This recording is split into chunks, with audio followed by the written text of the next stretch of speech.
Yes sir. ọmọ nǹkan tó ṣẹlẹ̀ tí Muhammad fún rẹ̀ fi sọ pé tó bá pẹ́ tó bá yá Islam ṣì máa disappear. Do you know there is hadith tó sọ bẹ́ẹ̀? Mo ò tí ì rí rí o bí a tẹ bá fi hàn mí because ó tún ní nǹkan tẹ́mi ti fẹ́ sọ. ẹ̀jẹ̀ bá mi fún ní hadith tí ó Ifeanyi geography. Okay, hadith yìí ó yá read hadith yìí ká English ẹ̀. Islam initiated as something strange and it will revert to its old position of being strange. So good tidings for the strangers. Islam initiated as something strange and it will revert to its old position. Yóò dẹ̀ padà sí bó ti ṣe wà ní ìgbà náà. Ó máa padà sí ìpìlẹ̀ táyé máa béèrè pé iṣẹ́ ìsìn kan ti function rí tó ń jẹ́ Islam. Continue. Okay, of being strange. Okay, so good tidings for the strangers. Kí ni túmọ̀ ìbò ẹ̀yìn yẹn? So àkọ́kọ́ ni pé my question for you is ṣó lè jẹ́ ẹ̀sìn supreme being kí wọ́n ló máa parẹ́ nínú ayé táyé dẹ̀ ṣe jáyé lọ? Kò possible. Tí wọ́n bá sọ fún ẹ pé Sàyí Mùsùlùmí ló dẹ̀ gbé àdìtì wa. Now tí wọ́n bá sọ fún ẹ pé ìrọ̀lẹ́ ayé ẹ̀sìn náà sọ fún ẹ nígbà tẹ́sìn ò ní function mọ́ ó ní time ṣé orí ẹ̀sìn èèyàn ló ń create ẹ̀sìn máa gbọ́ èèyàn ló ń create ẹ̀sìn. There are so many past religion náà tó ṣe pé àwọn náà ti hàn ju ẹ̀sìn yìí lọ ó yẹ báyìí nígbà tó yá wọn collapse ìmí ìtúdìde á tún collapse. That is báyé ṣe ń yí èèyàn fúnra rẹ̀ ló ń create ẹ̀sìn láti kó àwọn èèyàn lẹ́rú. Táìmù ti Islam ti tó ó yẹ báyẹn ní kálukú fi ń fèsì wá rí pé throughout the world no one against Islam báyìí everywhere in the world that is it. So you have nothing to doubt about. So ní nǹkan kan tó need láti ṣe ní ìsìn ni pé you need to believe to unbelieve. You need to do what? You need to believe to unbelieve. Ṣé kí n bẹ yanjú èyìnbó yẹn? Ẹ bá wọn mi sí ìbò ẹ bá ń fi ọkùnrin lọ́rẹ̀ díẹ̀ ẹ táìtì ẹ̀jọ̀. Èyìnbó yẹn mi mo create ẹ̀ fúnra mi. You need to be yourself and leave Islam to unbelieve that something is in this life tó ń jẹ́ Islam. Wá unbelief. So máa bọ̀ belief ló fi ń wọ pé kó máa kírun you will unbelief. Báwo ló ṣe wá fẹ́ unbelief ni pé you need to be yourself and leave Islam. Ṣé mo correct? Bẹ́ẹ̀ni. So you have nothing to doubt about. Kọjá pé you need to be yourself and leave Islam. That is belief. Ó máa kú nínú belief wá wá wọnú belief. Belief tó wá fẹ́ wọ́n sí ni pé you need to be yourself and leave Islam. That is the new belief tó gbọ́dọ̀ wà. O ní láti disconnect yourself. Are you getting it? Now. So n téèyàn bá ti ń doubt challenge ẹ bó ṣe challenge ẹ pé mi ìdẹ̀ ní kírun ọ̀sẹ̀ méjì ṣó kú nígbà tó kírun. Islam ò ní pé o máa kú tó bá kírun. In fact Islam jẹ́ ká mọ̀ pé. máa gbọ́ there is something máa gbọ́ the shame kan wà nínú ọkàn èèyàn tó máa ń de ọkàn èèyàn ó máa di ọkàn ẹ báyìí ẹ̀rù máa bá ẹ bí ìgbà pé nǹkan kan fẹ́ ṣẹlẹ̀ lójijì and story ni. Nígbà tí èmi fẹ́ fi Islam lẹ̀ àlá tí mo lámọ́jú ni pé ẹnìkan dáná sí mi lórí mo ní ẹ̀ máa wà àwọn wèrè ní tí mo ti decide that is the spirit of the religion àlìjẹun you need to get yourself ẹ mọ̀ pé kíní yẹn wọn ò ṣe lásán nígbà tí wọ́n ti wá mọ̀ pé kíní yóò rí bó ṣe lọ wá conclude wá disconnect yourself nígbà tí ì ṣe pé ó mọ iye àwọn èèyàn tó wà nínú ayé tó wà in peace wọ́n wà in everything wọ́n wà okay oye tí wọn ò dẹ̀ ṣẹ̀sìn kankan ẹlòmíì gan àṣà àti iṣẹ́ ló ń ṣe tó bá jẹ́ pé Allah ló ní ẹ̀sìn tó jẹ́ supreme being ní tẹ̀sìn ẹni kílẹ̀ sí ń fún wa nínú ayé sọ nǹkan kan tẹ̀sìn fún wa nínú ayé prince tó ṣe pé kíní kan wà tó wúlò fún gbogbo ayé tó ṣe pé ẹ̀sìn ló fún wa ẹ̀sìn ló create tó wà. Ẹ̀rọ kan tẹ́mi lè sọ náà ni pé at some point religion yìí máa ń bring unity. Lápẹ̀júwe. Yóò kí ló pé. Ó máa ń bring unity. Unity. Yes. Oh, my religion tó ń ṣe o. And secondly, Mummy of all Kufar ẹ ṣe sùúrù Mr Prince. Mummy of all Kufar ẹ bá wa gbé àyà Quran kan wá tó sọ̀rọ̀ nípa unity ẹ̀jẹ̀. Ẹ ṣe unity kẹ̀. Èwo ni wọ́n tún sọ Prince unity. Islam indeed unity. Bẹ́ẹ̀ni. Okay. Ẹ máa bẹ̀rẹ̀ kí ni ìdí mo fi sọ bẹ́ẹ̀. Dọ́nà as your own experience kan tó gbé verse gan dé unity irú èwo ló ń sọ náà. Ṣé kìí ṣe bóyá unity bóyá ẹgbẹ́ kan ló ń sọ bóyá ẹgbẹ́ àtàgbé àbẹ́gbẹ́ kan lọ́jọ́ unity mo respect ẹ̀ tí máa unity tá a mọ̀ náà ló sọ. Which unity are you talking about? Unite in the sense that ṣe pé for example sin o tó bá di bẹ́ẹ̀ time tó bá lọ fún pilgrim. ẹ wo ẹ ká kí ni wọ́n ti bá yín gbé unity Quran verse kan tó sọ̀rọ̀ nípa unity ẹ kà í ṣe. Okay.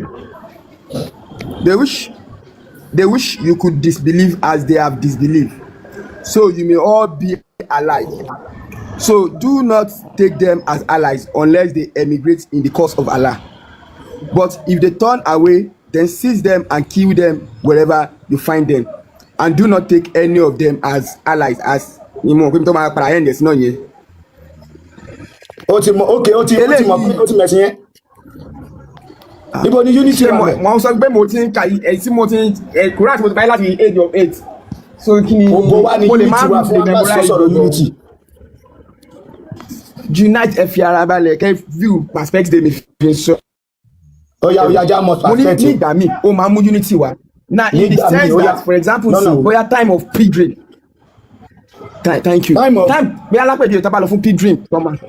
Pilgrim tá bá lọ fún hajj. Okay. Yes. Ṣé mo wípé ìgbà ẹni unity máa ń wọ̀.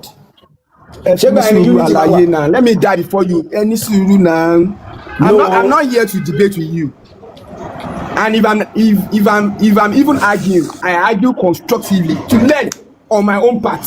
I don't argue to condemn just because I want to win. No.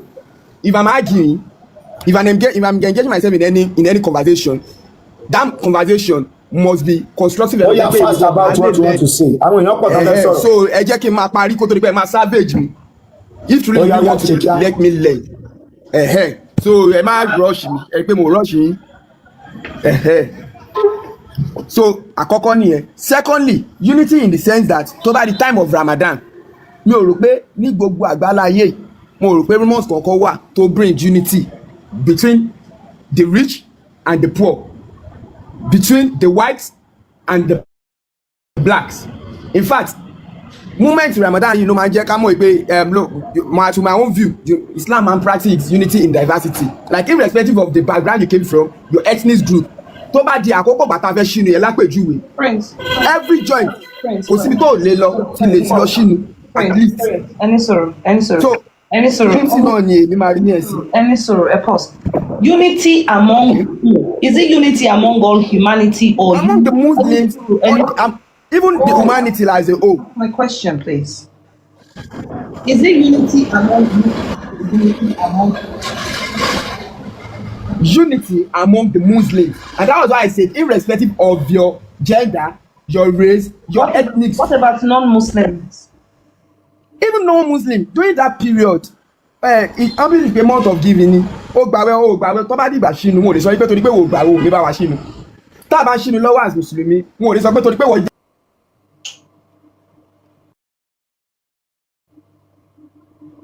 mo rò ẹ má bínú mo rò bẹ́sẹ̀ pé ní ìsín gbàgbó ni ẹni yóò gbàgbó náà.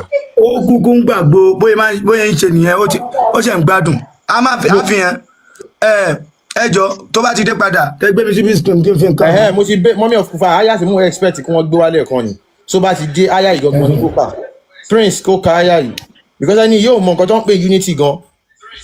Unity is only a. ọ̀rẹ́ mú náà ni orí ẹ̀ ló jẹ́ kí n engage àmì nínú conversation yìí.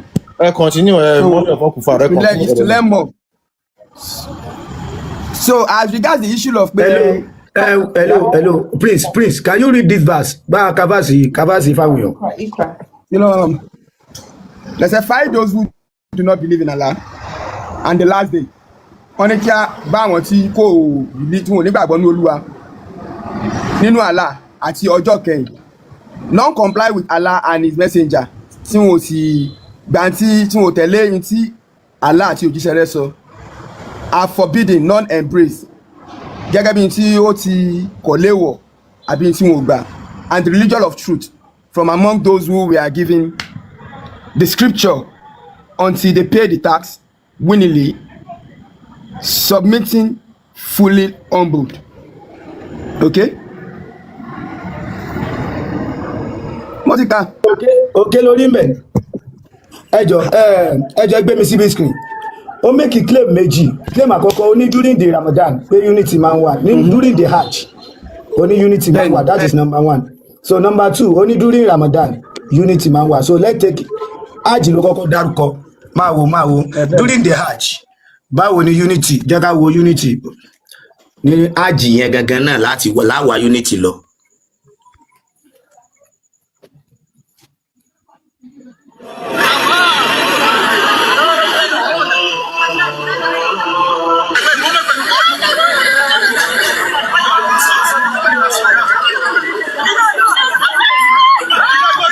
Estimate àwọn èèyàn máa ń kú gan dún pẹ̀lú fọ́ọ̀sì yìí o ẹ̀mí àwọn èèyàn máa ń bọ́ gan.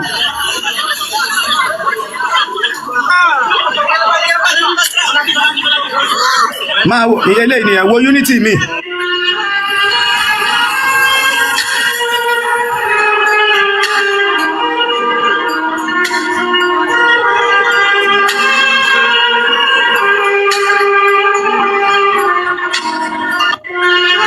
tó ń wo unity yẹn ní àjì.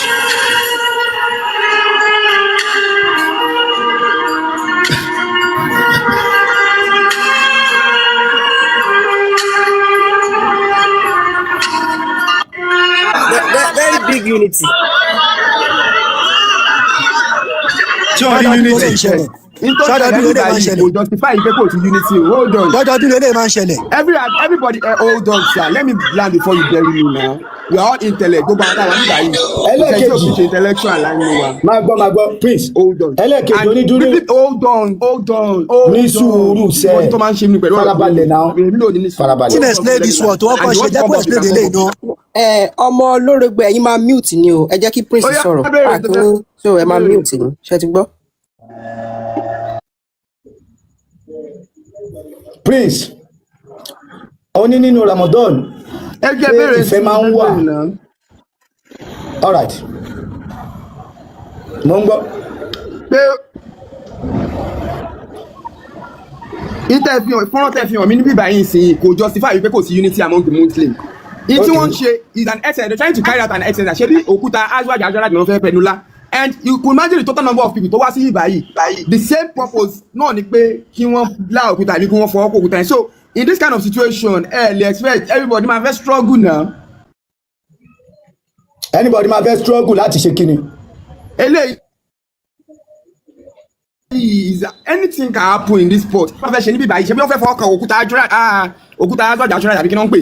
Òkúta yẹn náà fẹ́ fọwọ́ kan. So everybody knows kí fọwọ́ kan. And any by default MOB should operate between the white and the black. So this is my own. Contrary to believe, everybody have right to give their own opinion. This is my own opinion. Yeah. Hello. As the case might be, but you have as the case might be, but whatever case it is, in two of is an exercise and an objective for everybody. So and it's not like people there is an people in an ascending order. No. In tó ṣẹlẹ̀ bíbá is survival of the fittest àtọ́jú aláìsí jáde lé inú nǹkan báyìí ti ń ṣẹlẹ̀ even kó tó di pé àwọn èèyàn wọ inú Islam tó máa ń kú nínú ẹ̀ lórí constant service mọ́rúwà so ìyẹn ò justify pé farabalẹ̀ ṣó o mọye nǹkan tí kinní yẹn máa ń dálẹ̀ látara stress àti forcing àti gbogbo nǹkan yẹn ṣó o mọ tó máa ń kọ̀ sí ya. ẹ fi jẹ́ ká bọ́ ẹ̀ lórí yẹn ẹ béèrè question kan wípé kí ni nǹkan. ká bọ́lẹ̀ lórí nísùrù ká bọ́lẹ̀ lórí páwọn èèyàn ń kú àbí. Prince. kò nídìí ká bọ́lẹ̀ bẹ́ẹ̀ kò nídìí kí èèyàn bọ́lẹ̀ lórí yẹn. Ọ̀ṣun Òṣogbo last one tó ṣe èèyàn 345 ló kú mẹ́. So this one does not mean anything. ẹ fún wa evidence ọ̀rọ̀ yẹn gbé jáde. Aláyé lọ gọ́gùn ẹ̀ fúnra ẹ̀. Bring out your evidence into claim yẹn gbé jáde. Islam is Arab culture. Islam is Arab culture. Tẹ gbé sókè. That's what I come for. Bring out claim to claim yẹn either kò evidence yẹn wà àbí kò bọ́. Bí èèyàn 1.2 ló wo kíní yìí. Tọ́tẹ̀ síbi how many good guys lọ ṣe ṣogbo. This one yo I'm using one phone. Tí máa ní pé mo fẹ́ lọ sórí Google mi nísìnyí. Ẹ máa sọ pé kíní. Let's talk about this Islam is Arab culture that you put on your screen. I have just one question to ask you Tolaye. Hello. Nígbà tó dé bí o ti sọ fallacy bring out the evidence. Fallacy kọ ok mo ń bọ̀. báwo fọ́ kù fà ó ní nǹkan tẹ gbé sókè lẹ́ẹ̀kan tẹ fẹ́ kà Stockholm syndrome mi lè kọ́ dáadáa mo máa appreciate tẹ bá break it down fún wa cause mo fẹ́ kẹ́ kọ́kọ́ kà fún Prince lẹ́ẹ̀kan ṣùgbọ́n Prince yẹn ó dà pé network drop wọn so ó dẹ̀ pé wọ́n need the definition yẹn cause gbogbo nǹkan tó ń sọ jáde bí nǹkan tó ti talk sí brain wọn táwọn náà kàn ń pò jáde so bọ̀bọ̀ tó ganu sọ̀rọ̀ gan ọ̀rọ̀ ò tí ì kàn ọmọ olóore àgbà ìyẹnu sọ bí Allah ṣe máa ń ta ṣàtẹnujẹ kiri àdúgbò tó fi lọ ṣàtẹnujẹ. ọ̀dẹ̀ ni ẹ o ti dé àbí o ti mọ̀ ní àti ẹ mo ti rí mo tẹ́ sọ́ọ̀rì kí ní sì yìí just ẹjọ ẹ sọ fún bàbá yìí kó mute. èwo làbọ̀rọ̀ mi ò ṣe bí wọ́n sọ pé kí n check ẹ̀ mo dẹ̀ ti wò ó nísì. àbí kí ni problem mo ní kó mute ẹjọ tí o bá ti mute ẹjẹ bá a drop ẹ. tẹ̀ sí Google kárí má wulẹ̀. hello bàbá yìí ń dà mí láàmú o money did any people died at last year Ọ̀ṣun Òṣogbo only short answer no. Widely reported deaths happened at the Ọ̀ṣun Òṣogbo festival last year 2025. Oh yeah, bring out your evidence. wèrè aláṣọ bíi ti ànábì náà ṣe ya wèrè. pé how many people died in Ọ̀ṣun Òṣogbo that region? Use it that way. Islam is an Arab culture. Islam is not an Arab culture. Oh yeah, tell us how it's not Arab culture. That's one question for Edolaye. Before Muhammad, kí ló ń ṣe ní Mecca? Kí ni wọ́n ń ṣe ní Mecca? Ní sùúrù wọ́n ti ní ká sọ mí jàre wọ́n máa. ẹ máa bẹ̀rẹ̀ tí ní wà ó sọ tèmi ni o. Okay, ó yá mo ní kí ni tó lò I have just one phone. Tẹ̀ síbẹ̀ pé how many people died in Ọ̀ṣun Òṣogbo mo bèrè nísìn ó dẹ̀ kọ́ síbí báyìí. ẹ gbé jáde àbí. gbé jáde èyí tẹ́mi gbé jáde lélẹ̀ ẹ jẹ́ gbé mi síbí screen. a ti rí tọ̀dọ̀ yín bàbá ìtura ẹ jẹ́ kí ọmọ kódà ó tún sọ pé ó ní kódà ó tún sọ pé the 2025 festival had. irọ́ ṣé o lè type ẹ̀ báyìí how many people died in Ọ̀ṣun Òṣogbo ṣé bí wọ́n ló lóyún ṣé bó ló sọ pé òbèrè nísìnyí. mo ní kó tan kámẹ́rà you are more than 1000 o lè open camera open it bring out the evidence. ṣebí wọ́n ló sọ nísìn ṣebó sọ nísìn kò tẹ̀ sí Google ó yá tẹ̀ sí Google kábíyèsí. mo ní kó gbé e jáde ó ṣáà ti tan kámẹ́rà sí. dúró náà ètò láyé kí ló tó ń bẹ̀rù àti type ẹ̀ bí mo ṣe sọ yẹn. gbé e jáde sẹ́. àwọn èèyàn ń kọ́ sàlẹ̀ pé wọ́n rí ó máa sọ pé Ọ̀ṣun Òṣogbo how many people died in Ọ̀ṣun Òṣogbo simple question. gbé ọ̀rọ̀ tó ń sọ yẹn jáde ó ṣáà ti tan kámẹ́rà sí. kí ló dé tí wò ó lè béèrè bẹ́ẹ̀. Oh God. Ask the question the way I asked you how many people died in Ọ̀ṣun Òṣogbo kò jù bẹ́ẹ̀ lọ. ẹ jọ kí ẹni àlàyé mute mic yín jàre òun ni ó ní based on available reports regarding 2025 Ọ̀ṣun Òṣogbo festival there are no reported deaths associated with the event. The 2025 grand finale was attended by thousands of devotees and tourists. Kò séyàn kankan tó kú. Mi ò mọ̀ pé báwo tí ẹ tó ṣe yíyá gbé jáde. àwa ti gbé jáde báyìí sí kò sí nǹkan kan tó ṣẹlẹ̀ ẹ gbé tọ̀dọ̀ tí yín jáde. ó yá gbé tiẹ̀ jáde. Cherry kini no be ṣọ́ṣọ́ṣọ́ bring evidence. Wait. Kò kí n ṣe tẹ́ ẹ bá ṣe mọ̀ pé kò sọ̀rọ̀ okay we should move forward please àwa ò ní time àti máa sọ gbé ẹjọ́ lé I have shown you evidence kò sí èèyàn kan tó kú wọ́n sọ pé èèyàn kú then give us the evidence jẹ́ káwọn èèyàn rí bá ṣe show ẹ̀ náà then you display it it's very simple. ayé parọ́ ta ojú ti là kọjá mọ́mí ọ̀fọ́ kù fa ọ̀ṣẹ̀ wà ń bẹ̀ jáde mọ́mí ọ̀fọ́ kù fa ọ̀rọ̀ ayé jẹ́. mo ní kọ́ ẹjọ́. ọ̀rọ̀ àti tó bá ti ṣe. ẹjọ́ gbé mi síbí screen. bọ́ọ̀ yẹn lọ ní àbọ̀ drop ẹ̀. ó lọ ní kò sẹ́ni tó drop. òun gbà tí ò lẹ́fídẹ́ǹsì ó bọ́lẹ̀ fún rẹ̀ ló máa jẹ́ ẹ wòye àwọn èèyàn tó kú Prince dà mo kí ni mo fẹ́ fi hàn tó sọ pé kò kí ń síjà nígbà Ramadan ó máa fẹ́ fi hàn. ẹ jẹ́ ká wá wo iye àwọn èèyàn tó kú ní Mẹ́kà àwa ti wo ètò Ọ̀ṣun Òṣogbo báyìí pé kò sí èèyàn tó kú.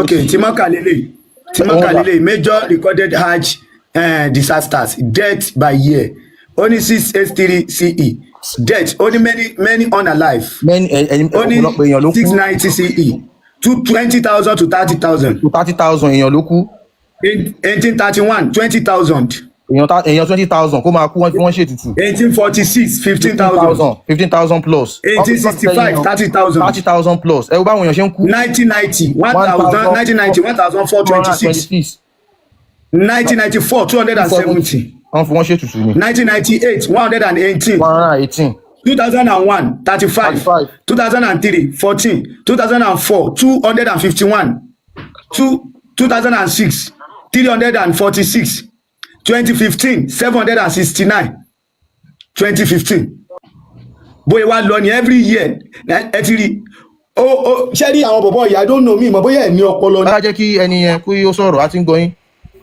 Okay, òun lélẹ́yìí mo béèrè how many people died in Ọ̀ṣun Òṣogbo based on recent reports from late March you are bringing 2025 only from late March and early April 2026 multiple people have died in Ọ̀ṣun Òṣogbo state due to a severe rainstorm. ẹ máa wo ẹni ìṣá ṣẹ́yìn lọ skul ṣá nǹkan tẹ́ ń béèrè ni pé àwọn èèyàn tó kú ní Ọ̀ṣun Òṣogbo as a state what are you guys saying kí ló dé tẹ̀yin mùsùlùmí máa ń ṣe báyìí. you are asking a question as a state we are talking about the festival Ọ̀ṣun Òṣogbo festival àwọn wo ló kú you are telling us about Ọ̀ṣun you are telling us about the state báwo ni èèyàn ṣe máa wà nù state táwọn èèyàn ò ní kú àwọn tó bá dàgbà máa kú àwọn tó bá ṣàìsàn máa kú it is normal but we are talking about the festival kí ló dé yín mùsùlùmí mo ń sọ ẹ mọ̀ bẹ́ẹ̀ mi ìṣẹ̀ṣẹ̀ máa sọ ẹ jẹ́ kí n jókòó dáadáa mi ìṣẹ̀ṣẹ̀ máa sọ tẹ́lẹ̀ pé ṣe rí ẹ̀sìn Islam ẹ̀sìn illiterate ni àwọn illiterate ló ń ṣẹ̀sìn yẹn ìdí nìyẹn ló fi jẹ́ pé àwọn ẹni yẹn wọ́n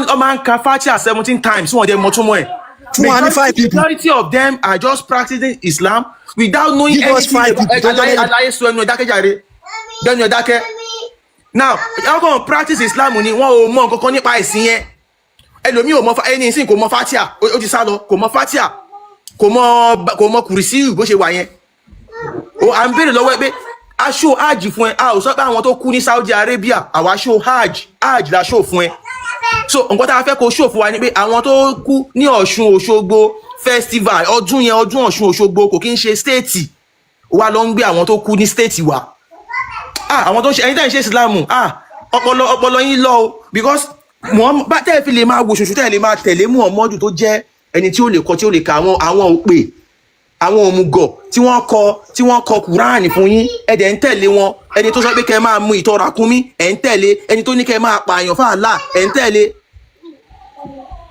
because ẹ ò lè dá ronú it is very hard for you láti ronú ẹ̀sìn yìí irọ́ ni now Allah ò fege ní irọ́ ni Allah èrè lásán ni èrè lásán ni a ti ń fún yín evidence kìíní láti jọ gbogbo gbà ẹ lọ ṣe ẹ try kẹtì ẹ ṣe integrity test fún Muhammad a ṣe integrity test fún lánàá kò possible kan sọ fún yín àwọn people yín lock yín ni wọ́n sọ fún yín pé Muhammadu ni last prophet o kò dẹ̀ sí prophet kankan tó máa wá kò possible kí prophet máa wá now we have generations Muhammadu number one kò kí ń ṣe òjíṣẹ́ generation ẹ̀ gan ajagungbalẹ̀ ni bandit ni ó fọ̀ sí ara ẹ̀ ni but it belongs to that generation kí ni Muhammadu fẹ́ offer one generation yìí ẹ wá ń tẹ̀lé ẹni tó wá 1400 years ago ó wá ń sọ fún yín pé kò sí òjíṣẹ́ kankan tó máa wá mọ́ o òjíṣẹ́ kankan ò ní wá mọ́ o àyàfi òun ni last prophet o ẹ̀yin ẹ̀dẹ̀ tẹ̀lé ẹ̀yin ò pè now èmi lélẹ́yìí tí mò ń sọ̀rọ̀ yìí sìn èmi náà wá ń sọ fún yín sìn pé Ọlọ́run rán mi sí gbogbo ayé torí ẹ̀ ń sọ pé Muhammadu sọ nù Quran pé wọ́n rán òun sí gbogbo ayé ṣé bóun ló fẹ́ nu ara ẹ̀ sọ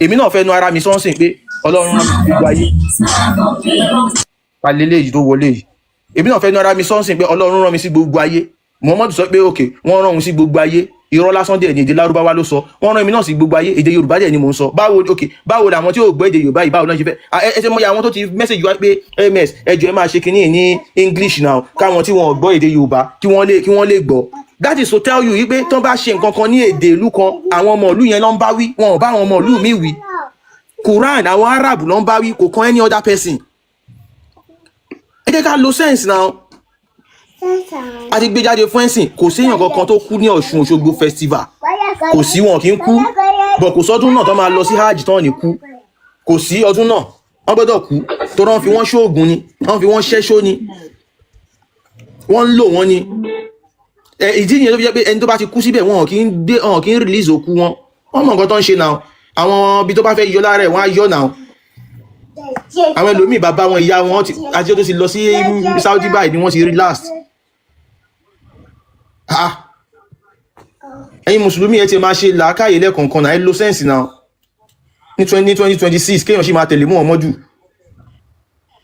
Ibrahim ẹ káàbọ̀ sáà ẹ ra sáà ẹ jọ àwa mú kílèmù kan wá pé kò sí ti jẹ́ ìrun jímọ̀ Allah ò pa yín láṣẹ pé kẹ́ kírun jímọ̀ so bàbá mi Àtàndá ìdẹ̀fẹ́ mọ̀ nípa ẹ̀ dáadáa ṣé ẹ lè fún wa ní proof nínú Kùránì níbi tí Allah ti sọ pé ẹ kírun jímọ̀ sọ̀láàtù lè jùmọ̀ àti ìrun jímọ̀ ìrun ọjọ́ jímọ̀ kọ́ o ìrun jímọ̀ so ẹ dákun ibo ni káyà sí gẹ́gẹ́ bí àfàwà. Àkọ́kọ́ náà ìbéèrè tí wọ́n bí ìbéèrè tó ń béèrè ẹ̀yin wọ́n direct ẹ̀ sí. Mr. Bantẹ kílẹ̀ tó máìkì fún sí Mr. Bantẹ àbí Bantẹtẹ à ń gbọ́ yín jàre bàbá mi. Kò sí problem bí ìbéèrè tí tẹ direct ẹ̀ sí mi kò sí problem Okay, bẹ́ẹ̀. sir. Now tí a bá lọ wọnú Suratul Jumu'ah tọ́lọ́mù bá Suratul Jumu'ah verse kí ni sà? ó dà pé péjì ẹlẹ́ẹ̀kejì tọ́lọ́mù ní ya ayyuhal ladhina amanu idha nudiya lis-salati min yawmil jumu'ah fas'aw ila dhikrillah. Mo fẹ́ kí a gbé jáde níṣẹ́ mọ̀ pé àwa máa ń ṣẹ́yìn lè tan kámẹ́rà yẹn àbí. Mi ì lè tan kámẹ́rà mi. ok mo ń bọ̀ ẹ jẹ́ n bá yín gbé jáde. Mama ṣé wàá ń bẹ̀ mà? Tó wà ń bí. Ẹ jọ̀ọ́ ẹ bá wa gbé Quran 62 verse kí ni ẹ̀ náà? Ṣé lè tán ti. Níbi tí wọ́n ti ń sọ̀rọ̀ mo ń bọ̀ máa gbé jáde nísìn máa fi sọ fún verse tó jẹ́ Quran 62:9 Quran 62 verse 9.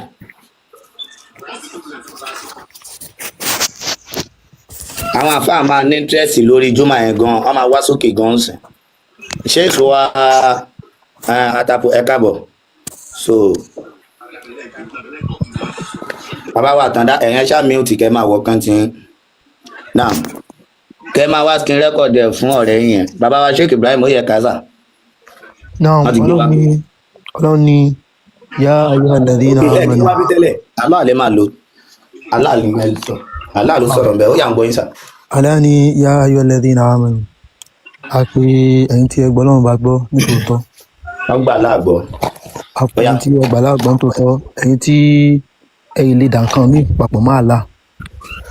Idha nudiya lis-salati min yawmil jumu'ah. Bí wọ́n bá pè yín lọ sí ìrun ní ọjọ́ Jumu'ah.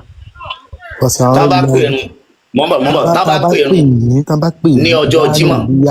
Ìdáná òdìyà tán bá pè yín. Ok. Ṣe mọ̀ pé wá láti nàdá kẹsìkẹ́ nìkan pé tán bá pè yín lọ síbi ìrun. Tó ń tí ń sọ náà nìyẹn náà dá wá láti nàdá. Ó yẹ tó ẹ̀ nìṣó. Aláwọ̀ ní fàálà tán bá pè yín. Ó yá bá mi kò tó wà bẹ́ẹ̀. Ìyá omi Jumu'ah tán bá ṣe kí ni tán bá pè yín ipe kẹ wá kírun ní ọjọ́ Jumu'ah o fas'aw ila dhikrillah ẹ pọ̀ ṣẹ̀ṣẹ̀ lọ síbi ìrántí Ọlọ́run so díkìrù láàtàn sọ ìrántí Allah díkìrù láàtàn sọ bẹ́ẹ̀ yẹn ìrun náà ni nítorí wípé àsọ̀látù ìrun nínú àwọn lúgà rẹ̀ nínú àwọn ìtàmọ̀fín tu nínú àwọn ìtumọ̀ tó rò papọ̀ mọ́ ibẹ̀ láti máa rí àdíkìrù kárántí Ọlọ́run náà ni because ìrun tá à ń kí Ọlọ́run ọba náà ni àrántí ní orí ìrun náà ẹgbẹ́ tí wàá yẹn nísìn náà bí ní fas'aw ila dhikrillah tá má pè yín lójoojúmọ́ àyẹ̀ pé kẹ́ ẹ wá kí n wo ẹ ti kẹ́ni ẹ pọ̀ ṣẹ̀ṣẹ̀ lọ síbi ìrántí Ọlọ́run wadharul bay'a gbogbo tẹ bá ń ṣe ń gbà yẹn bóyá ẹ̀ ń tajà ni àbí nǹkan míì tó lè dí yín lọ́wọ́ tẹ̀ ní lọ fi ṣe kíní yẹn ẹ filẹ̀ ẹ ti kíní ẹ filẹ̀ dhalikum khayrun lakum in kuntum ta'lamun eléyìí o oore ni fún yín tẹ́ bá mọ̀ oore ni ṣe kíni oore ni fún yín tẹ́ bá ṣe kíni tẹ́ bá mọ̀ so fas'aw tọ́lọ́run sì ló ń bẹ̀ yẹn amúrù ni àlámúrù bí wùjú bí ni pé kọ̀ǹpọ́sì ni fún yín kẹ́sì kíni ẹ pọ̀sẹ̀sẹ̀ ẹ lọ kírun lójoojúmọ́ náà ibi tí. mo ń bọ̀ ṣé ó wà nínú kọ́ńtẹ́ǹtì ibẹ̀ yẹn pé ìrun jímọ̀ sọ̀láàtul jumu'ati ṣé mo ń bọ̀ ẹni sùúrù ṣé ìrun jímọ̀ ni wọ́n sọ ń bẹ̀ yẹn àbí tán bá pè yín síbi ìrun ní ọjọ́ jímọ̀ èwo ń bẹ̀. ìrun júmọ́ náà sọ ń bẹ̀ pẹ̀lú síyáàkù kàlámù ibi tọ́wọ́ ti ń bọ̀ àtàwọn tàfàṣírù àti tí àwọn tàfàṣírù tán sọ ń pa ẹ̀. ẹ ní sùúrù gbogbo ẹ̀ la máa yanjú tí ò ní kẹyọ kan oye ilé kéwú ẹni ibi tí a wà yìí oye bá. and moreover kì í ṣe ohun tí mo fi wá sí ẹni sùúrù ẹjọ ẹnu mi ìfẹ́ jẹ́ ká kó ń bẹ ìbéèrè tí wọ́n ń sọ̀rọ̀ nípa ẹ̀ lọ́wọ́ ni mo fẹ́ béèrè kó má di pé màá padà gbàgbé àbí tí mo fẹ́ rí mú mi ní rí mú mọ́. ìbéèrè wo. wọ́n sọ̀rọ̀ nípa Allah kíní kan èrè ni. ẹ jẹ́ ká ṣe lẹ́yọ kọ̀ọ̀kan. no ilé pẹ́ǹbì àyín tó tí mo torí ẹ̀ wá gangan nìyẹn. ok ọ̀rọ̀ irun jímọ̀ yìí ò bá yín rárá kò kàn yín. kì í ṣe pé kò bá mi ibi tí mo wà yìí ó late and ìkan pọ̀ tí mo. ẹni tó ṣẹlẹ̀ ni pé tó bá ti dìgbà mí gbà yẹn bóyá ká bá fà mí sọ̀rọ̀ àbí. Kò sí wàhálà ẹ continue. ní tó wà ń bẹ̀ yẹn mama kálẹ̀ lè screenshot ẹ̀ ní kẹ́ bá gbé síbẹ̀ yẹn gangan torí ọwọ́ kó má máa ròyìn so ní tó wà ń bẹ̀ yẹn òun náà ni ìzánù díà ó yẹ ìmọ̀ yẹn lísọ̀láàtì tán bá pè yín kẹ́ ẹ wá kírun ó yẹ ìmọ̀ yẹn ní yaumil jumu'a ní ọjọ́ jímọ̀ kí wá ní yaumil jumu'a síwájú kí islam tó dé kí àwọn lárúbáwá máa ń fi yaumul juma ṣe kí ló dé tán sọ ọjọ́ yẹn ní yaumul juma Sheikh Ibrahim. ilé tí wọ́n sọ ọjọ́ yẹn ní yaumul juma yẹn ọjọ́ jímọ̀ yaumul juma yẹn kí ló dé tán sọ ní yaumul juma. ok kí ni ìtumọ̀ yaumul juma indal arab. ok ẹ pé mo bá fẹ́ béèrè question lọ́wọ́ yín ilé tán sọ Friday ní Friday.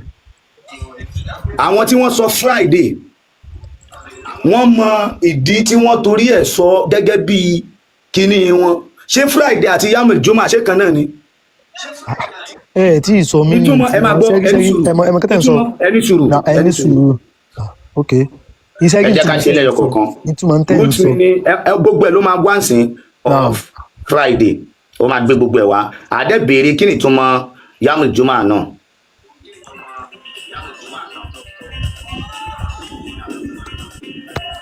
oye so tá bá ti wo kí ni ìtumọ̀ yaumul juma ẹ jẹ́ ká kọ́kọ́ wo kí ni root mi ni. ẹni sùúrù ẹjọ́ ṣé n tí ẹ ń gbà láti. ẹni sùúrù ẹ̀yin lè béèrè pé kí ni origin Friday ó ní day of freak ó yẹ ibẹ̀ yẹn ó ní wọ́n mú jáde láti ibi grammatic goddess associated ẹ ti rí pé ṣìgìdì ló so mọ́ ó yẹ Monday ṣìgìdì ni Tuesday ṣìgìdì ni Wednesday ṣìgìdì ni Thursday ṣìgìdì tó fi dé Sunday ẹ ti rí Sunday the goddess of the sun god of the sun ló ní Sunday ó yẹ mẹ́rin so eléyìí kò tiẹ̀ jọ yaumul juma rárá ká wá wo kí ni ìtumọ̀ yaumul juma indal arab àbí ṣáà nábì ló mú yaumul juma wá ni. ẹ máa ń so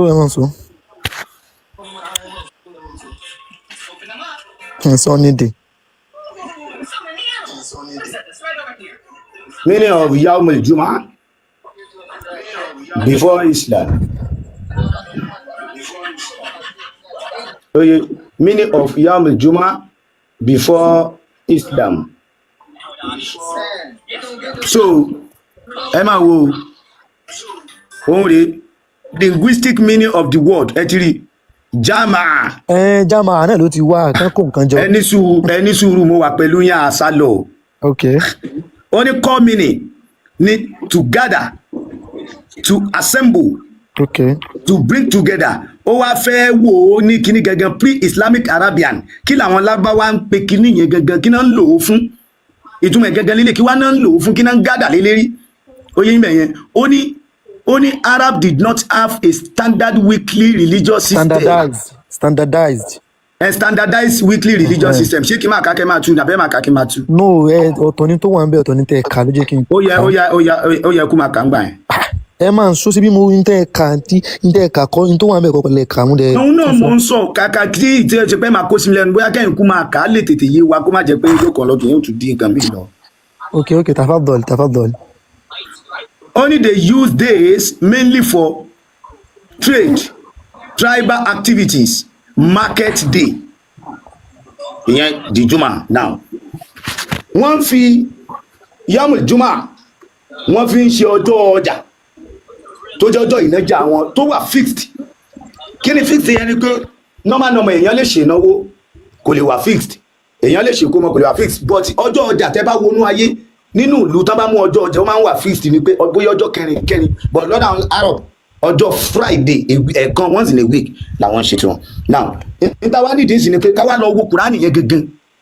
Ó ní tí wọ́n bá pè yín ìdánù ìdíyàlè sọ̀láàtì tí wọ́n bá pè yín láti wá kírun ní ọjọ́ Jímọ̀ lọ́jọ́ ìnájà yín tí wọ́n bá pè yín tí wọ́n bá pèrun pé kẹ́ ẹ wá kírun lọ́jọ́ ìnájà torí pé ẹni tó ń nájà lọ́wọ́ tí ń náwó tí ń gbowó kò tiẹ̀ ní rántí pọ́npẹ̀rún ọjà tiẹ̀ ní ó fèsì torí pé alimẹ́lú àdúwìlà owó téèyàn bá ń pa lọ́wọ́ wọn gbà pé ọ̀tá àláàrin kí lẹ sọ ò lè rántí alimẹ́lú aṣ-ṣaitan. nù ọ̀tọ̀ ní kọ́ńyà tẹ́lẹ̀ kọ́ wí tẹ́lẹ̀ àlùmọ́ọ̀lù kìíní kan. wọ́n ní alimẹ́lú àdúwìlà nígbà tó bá ń pa lọ́wọ́ ò lè rántí Ọlọ́run. kìí ṣe àlùmọ́ọ̀lù àdúwùlà dómọ̀lẹ́fún. ṣé mo ká fà lélẹ̀ ni kí ló kan àdúwùlà pẹ̀lú àdúwìlà ṣé nǹkan tẹ wá tírìtì ń bí báyìí nìyẹn. ṣé mo kọ́ fà lélẹ̀ ṣé mọ̀jínú lẹ́yìn tó ń sọ̀rọ̀ ni. ẹja fílẹ̀ má bàjá. o ti active mọ̀jínú báyìí. no wo gangan ni mo kọ́ fà because ẹ̀ ń sáyé attack personality. wọ́n ní kò ká kó má bàa interject wọn wọ́n ní kò ká ó sọ pé ó lè ká yọ́ tó ká ó tún brother mi ṣé òun bá sọ̀rọ̀ ni àbí. ẹ máa gbọ́ ṣẹ́rí ẹni sùúrù àwọn kankan wà tó ṣe pé èmi ò kí ń ṣe lárúbá ẹ̀yin ò kí ń ṣe lárúbá tí mo bá sọ ilé kéwú tá a ti lọ more than 20 years 30 years 30 ó yé báyìí. ìyáàdìlì lọ́rọ́ fún iṣẹ́ ẹni sùúrù ṣé tí mo sọ yẹn ṣe é gbọ́yé kó tó di fẹ́ kọ́rẹ́ ẹni sùúrù. táwọn lárúbá là ń bá sọ̀rọ̀ àwọn àkídà àwọn nǹkan tẹ̀ máa ń ṣe tó máa ń fẹ́ look like pé kí nìyẹn túmọ̀ sí pé kéwú yẹn ọlápẹ ti kó pọ̀ ní ó yẹ kẹ́ ẹ kọ́ béèrè lọ́wọ́ ẹ̀ ìgbà tẹ́ ti débi wípé júmọ̀ yẹn ọjọ́ ọjà àwọn lárúbáwá ní ó yẹ kẹ́ ti béèrè question lọ́wọ́ ẹ̀ wípé sórí tí wọ́n ń torí ẹ̀ jà mọ́ ara wọn kó wá sọ pé torí ọjà kó wá sọ tó ti jẹ́ torí ìrun tẹ́ tó bá sílẹ̀ afẹ́jẹ́ kí ẹ̀ka kúránì ẹ̀ pọ̀ kí n tó padà wà bọ̀. Suratul Jumu'ah yẹn Quran 62 kọ́ ni 62 náà àbí ó dàgbé 62 náà náà ni mo fẹ́ gbé tọ́ ní word for word ẹ̀ wá gangan mo ń bọ̀ Quran 62 náà so word for word ẹ̀ mo fẹ́ gbé wá so à ń wo ní word for word 62 náà òun lélẹ̀ word for word lélẹ̀ ẹ ti rí ó ní yá àyùwà ó ladina ó wú ẹ máa bá àwọn tàfàsírù rẹ̀ wá o. ẹni sùúrù gbogbo ẹ̀ la máa dẹ́sẹ̀ ó ní owu ya ayyuhal ladina amanu ó ní owu believe idha nudiya when the call is made lissolati for the prayer ó yẹ báyẹn min yaumil juma on day on day of Friday àwọn lárúbáwò dẹ̀ kí n lo Friday on market day ni on day of market tẹ́ni nájà lọ́wọ́ ó yẹ ìmẹ̀ yẹn fasahao ẹ̀ṣẹ́rí padà ẹ̀ṣẹ́rí ó yẹ ìmẹ̀ yẹn ìlà zikirillah lọ síbi ìrántí Allah ó yẹ báyìí ó wá ní wàzárù lìbíyàn ibi tẹ́ ti máa mọ̀ wípé ọ̀rọ̀ ọjà náà sọ ni pé ó ní wàzárù lìbíyàn and leave the business ọjà tẹ́ ń tà yẹn ẹ fi ilẹ̀ ẹ stop ẹ níbi tẹ́ ta adé yẹn tẹ́ bá ti gbọ́ pé wọ́n ń pè nù ó yẹ ìmẹ̀ yẹn so now yaumil juma ọjọ́ ọjà ni Allah wá ń pè ń sákèsí pé àwọn èèyàn kì í pọ̀ mọ́sálásí lọ́jọ́ ọjà o wàhálà lẹ́ ń dálẹ̀ yìí o ó yẹ ìmẹ̀ yẹn náà àwọn èèyàn pọ̀ mọ́sálásí o ló jẹ́ kí fáàsì yẹn wá wò pé ok àfi ká wá fáàsì tí ó mọ̀ pé àwọn èèyàn máa ń nájà àgbàgbé tán bá pe zuri àwọn èèyàn rántí tán bá pe azri àwọn èèyàn rántí tó bá ti ń débi mọ́gírìbì wọ́n máa ń pọ̀ díẹ̀díẹ̀ tó láti nájà tán ló bí fáàsì yẹn ìzànú di amli sọláàtì tán bá ti pèrún min yaumil juma ní ọjọ́ jímọ̀ ní ọjọ́ ọjà yín ẹ rí i pé ní ọjọ́ ọjà yẹn ní ọjọ́ jímọ̀ yẹn ìrun mélòó là ń kí ìrun 5 ni mùsùlùmí máa kí ó wá yẹ kẹ́ béèrè pé ní irun èwo ló fi kó pé gbogbo tí ń jẹ́ràn ọjọ́ ọjà yín tẹ́ bá ti gbọ́ pé ìrun ẹ lọ ọbẹ̀ báwo wá lẹ ṣe máa wá specialize yẹ pé nǹkan báyìí ni wọ́n ń sọ wọ́n wá ní sábàbù nuzul or tafsir or others àfáà wá ẹ̀dà àfáàdà. wọ́n ti jápa. ó ti sá lọ. ó ti jápa. network àfáà ló máa jẹ́ ẹ jẹ́ ẹ tán máìkì yín o Sheikh Ọ̀tápọ̀ ṣé ká kọ́ntínú ọ̀rọ̀ jùmátì ni àbí ká mú tọ́pìkì míì. gbọ́n tẹ́ ẹ bá ti fẹ́ náà ni. mo rí pé ẹ ní interest nínú ẹ̀ torí ẹ̀ lẹ́ ṣe gòkè. mo ń gbádùn yín. níbẹ̀ yẹn nínú fásì yẹn Yeah. ṣé ìrun yaumul juma táǹkì yẹn ìrun yaumul juma solatul jumati ṣó wà nínú fásì yẹn àbí tán bá pèrun ní ọjọ́ Jímọ̀ kẹ́ ẹ fi títà rírà alẹ̀ kẹ́ lọ kẹrùn ṣé ìrun juma táǹkì yẹn ṣó wà nínú fásì yẹn ṣe lè rí yọ fún wa ṣàṣẹ. Alhamdulillah. Mo kí yín ẹ kú iṣẹ́. Yes sir. Wọ́n wá wà pẹ̀lú wa. Bí Ọlọ́run ò ṣe dákọ ìrun ní àwọn ọjọ́ yòókù, bẹ́ẹ̀ náà ni ò dákọ ìrun níjọ́ Jímọ̀ yẹn. lẹ́yìn tí ọjọ́ bàbá mi sà lẹ́yìn tí ọjọ́ Jímọ̀ mo ń bọ̀ ẹ fún wa ní verse ní tó sọ̀rọ̀ pé tó bá di ọjọ́ Monday tá máa pè ń kẹ́ lọ́bẹ̀ lẹ́yìn pé Allah dákọ ọjọ́ yaumul juma yẹn specially pé torí pé ìjọ yẹn jọjọ ọjà táwọn yẹn máa ń busy fáwọn alágbá ẹ fún mi ní verse míì tó mú ọjọ́ tó tún mọ́jọ́ sínú pé tọ̀ tẹ́ ẹ bá ti fẹ́ kírun bóyá ọjọ́ yaumul snail àbí yaumul khamis àbí ó dákọ yaumul sabt tá a bá sọ pé bí Allah ṣe máa ń sọ̀rọ̀ ẹ̀ nìyẹn. Ọlọ́run ò dákọ níbi gbogbo ìrun yòókù. Allah ni ẹjọ́ Allah sà. Nítorí wípé ìrun yòókù ìrun kan náà ni gbogbo ọjọ́ yòókù lẹ́yìn ìjọ Jímọ̀ nìkan ló yàtọ̀. Nítòsí jẹ́ ìrun Jímọ̀ yàtọ̀. Ìjọ Jímọ̀ yẹn ẹni sùúrù nínú gbogbo ọjọ́ ṣé ọjọ́ ọjà kì í yàtọ̀ nínú ọjọ́ ṣé báwọn èèyàn ṣe máa ń less busy ẹni sùúrù ṣé báwọn èèyàn ṣe máa ń less busy tán máa ń wà nílé níjọ́ tí ìṣèjọ ọjà ṣé wọ́n máa ń less busy bẹ́ẹ̀ lọ́jọ́ ọjà.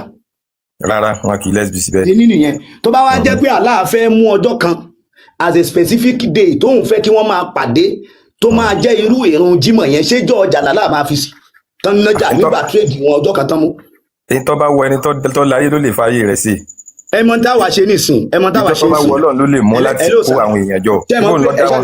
ẹni sùúrù ìrun táǹkì lórúkọ bẹ́ẹ̀ náà ibẹ̀ kọ́ sà a ní ṣubú a ní ìrun àsùbá a ní zuri a ní asuri a ní magrib a ní ìṣà àbí ẹ wá fún mi ní specific aya nínú verse yẹn tó ti sọ pé sọ̀láàtùl juma ìrun Jímọ̀ ìrun ọjọ́ Jímọ̀ kọ́ ni mò ń sọ fún yín o ìrun Jímọ̀ tá a máa ń kí ẹ. kò dákọ̀ kò ní dákọ̀ ọ̀run ìrun táàkì níjọ́ kọ̀ọ̀kan ìrun jọ́ náà lọ́lọ́run sọ kì í ṣe pé yóò dákọ̀ wípé ìrun Jímọ̀. ẹni sùúrù ṣé ìrun tí wọ́n ń kí ìrun tá à ń kí ní Monday ṣé ó yàtọ̀ sí ti Tuesday ni.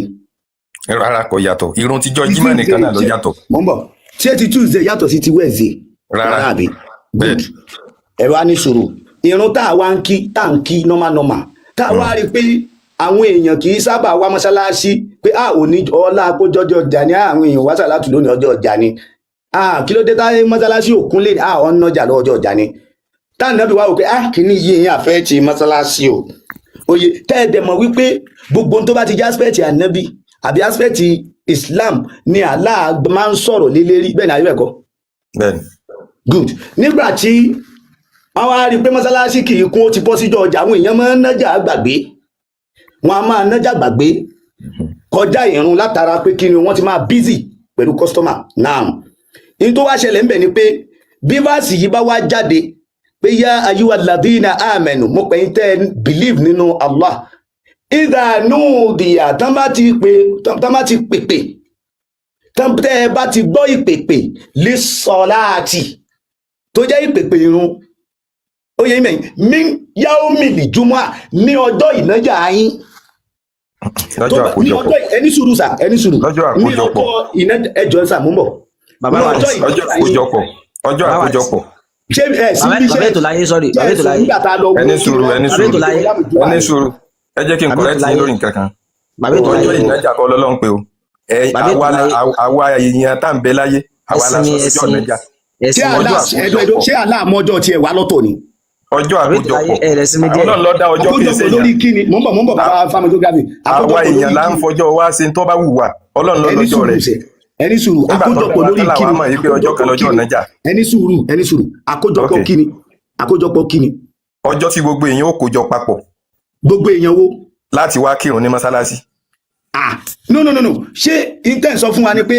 rẹ sinmi díẹ̀. ok ó yẹ gbọ́n sókè bàbá family geography. ẹsinmi díẹ̀ ẹ ṣe ẹkú àtàrọ̀ má yẹ káwọn ọmọ pípò yẹ má yẹ kán dá yín láàmú púpọ̀ ẹsinmi díẹ̀ látàrọ̀ náà lẹkùkù ti bẹ̀rẹ̀ sheikh mi ẹ pẹ̀lẹ́ jàre ẹkú àtàrọ̀ ẹ má bínú irun tá a mọ kí ní dájí kí lorúkọ rẹ̀ sà. Yìí náà mo kọ rẹ̀. Mo fẹ́ káwọn èèyàn mọ̀ gẹ́gẹ́ bí àfa akẹ́kọ̀ọ́ dá wa lẹ́kọ̀ọ́ nípa ẹ̀. Ok, sọ̀látù ṣubú. Ok, irun tago méjì. Bẹ́ẹ̀ni.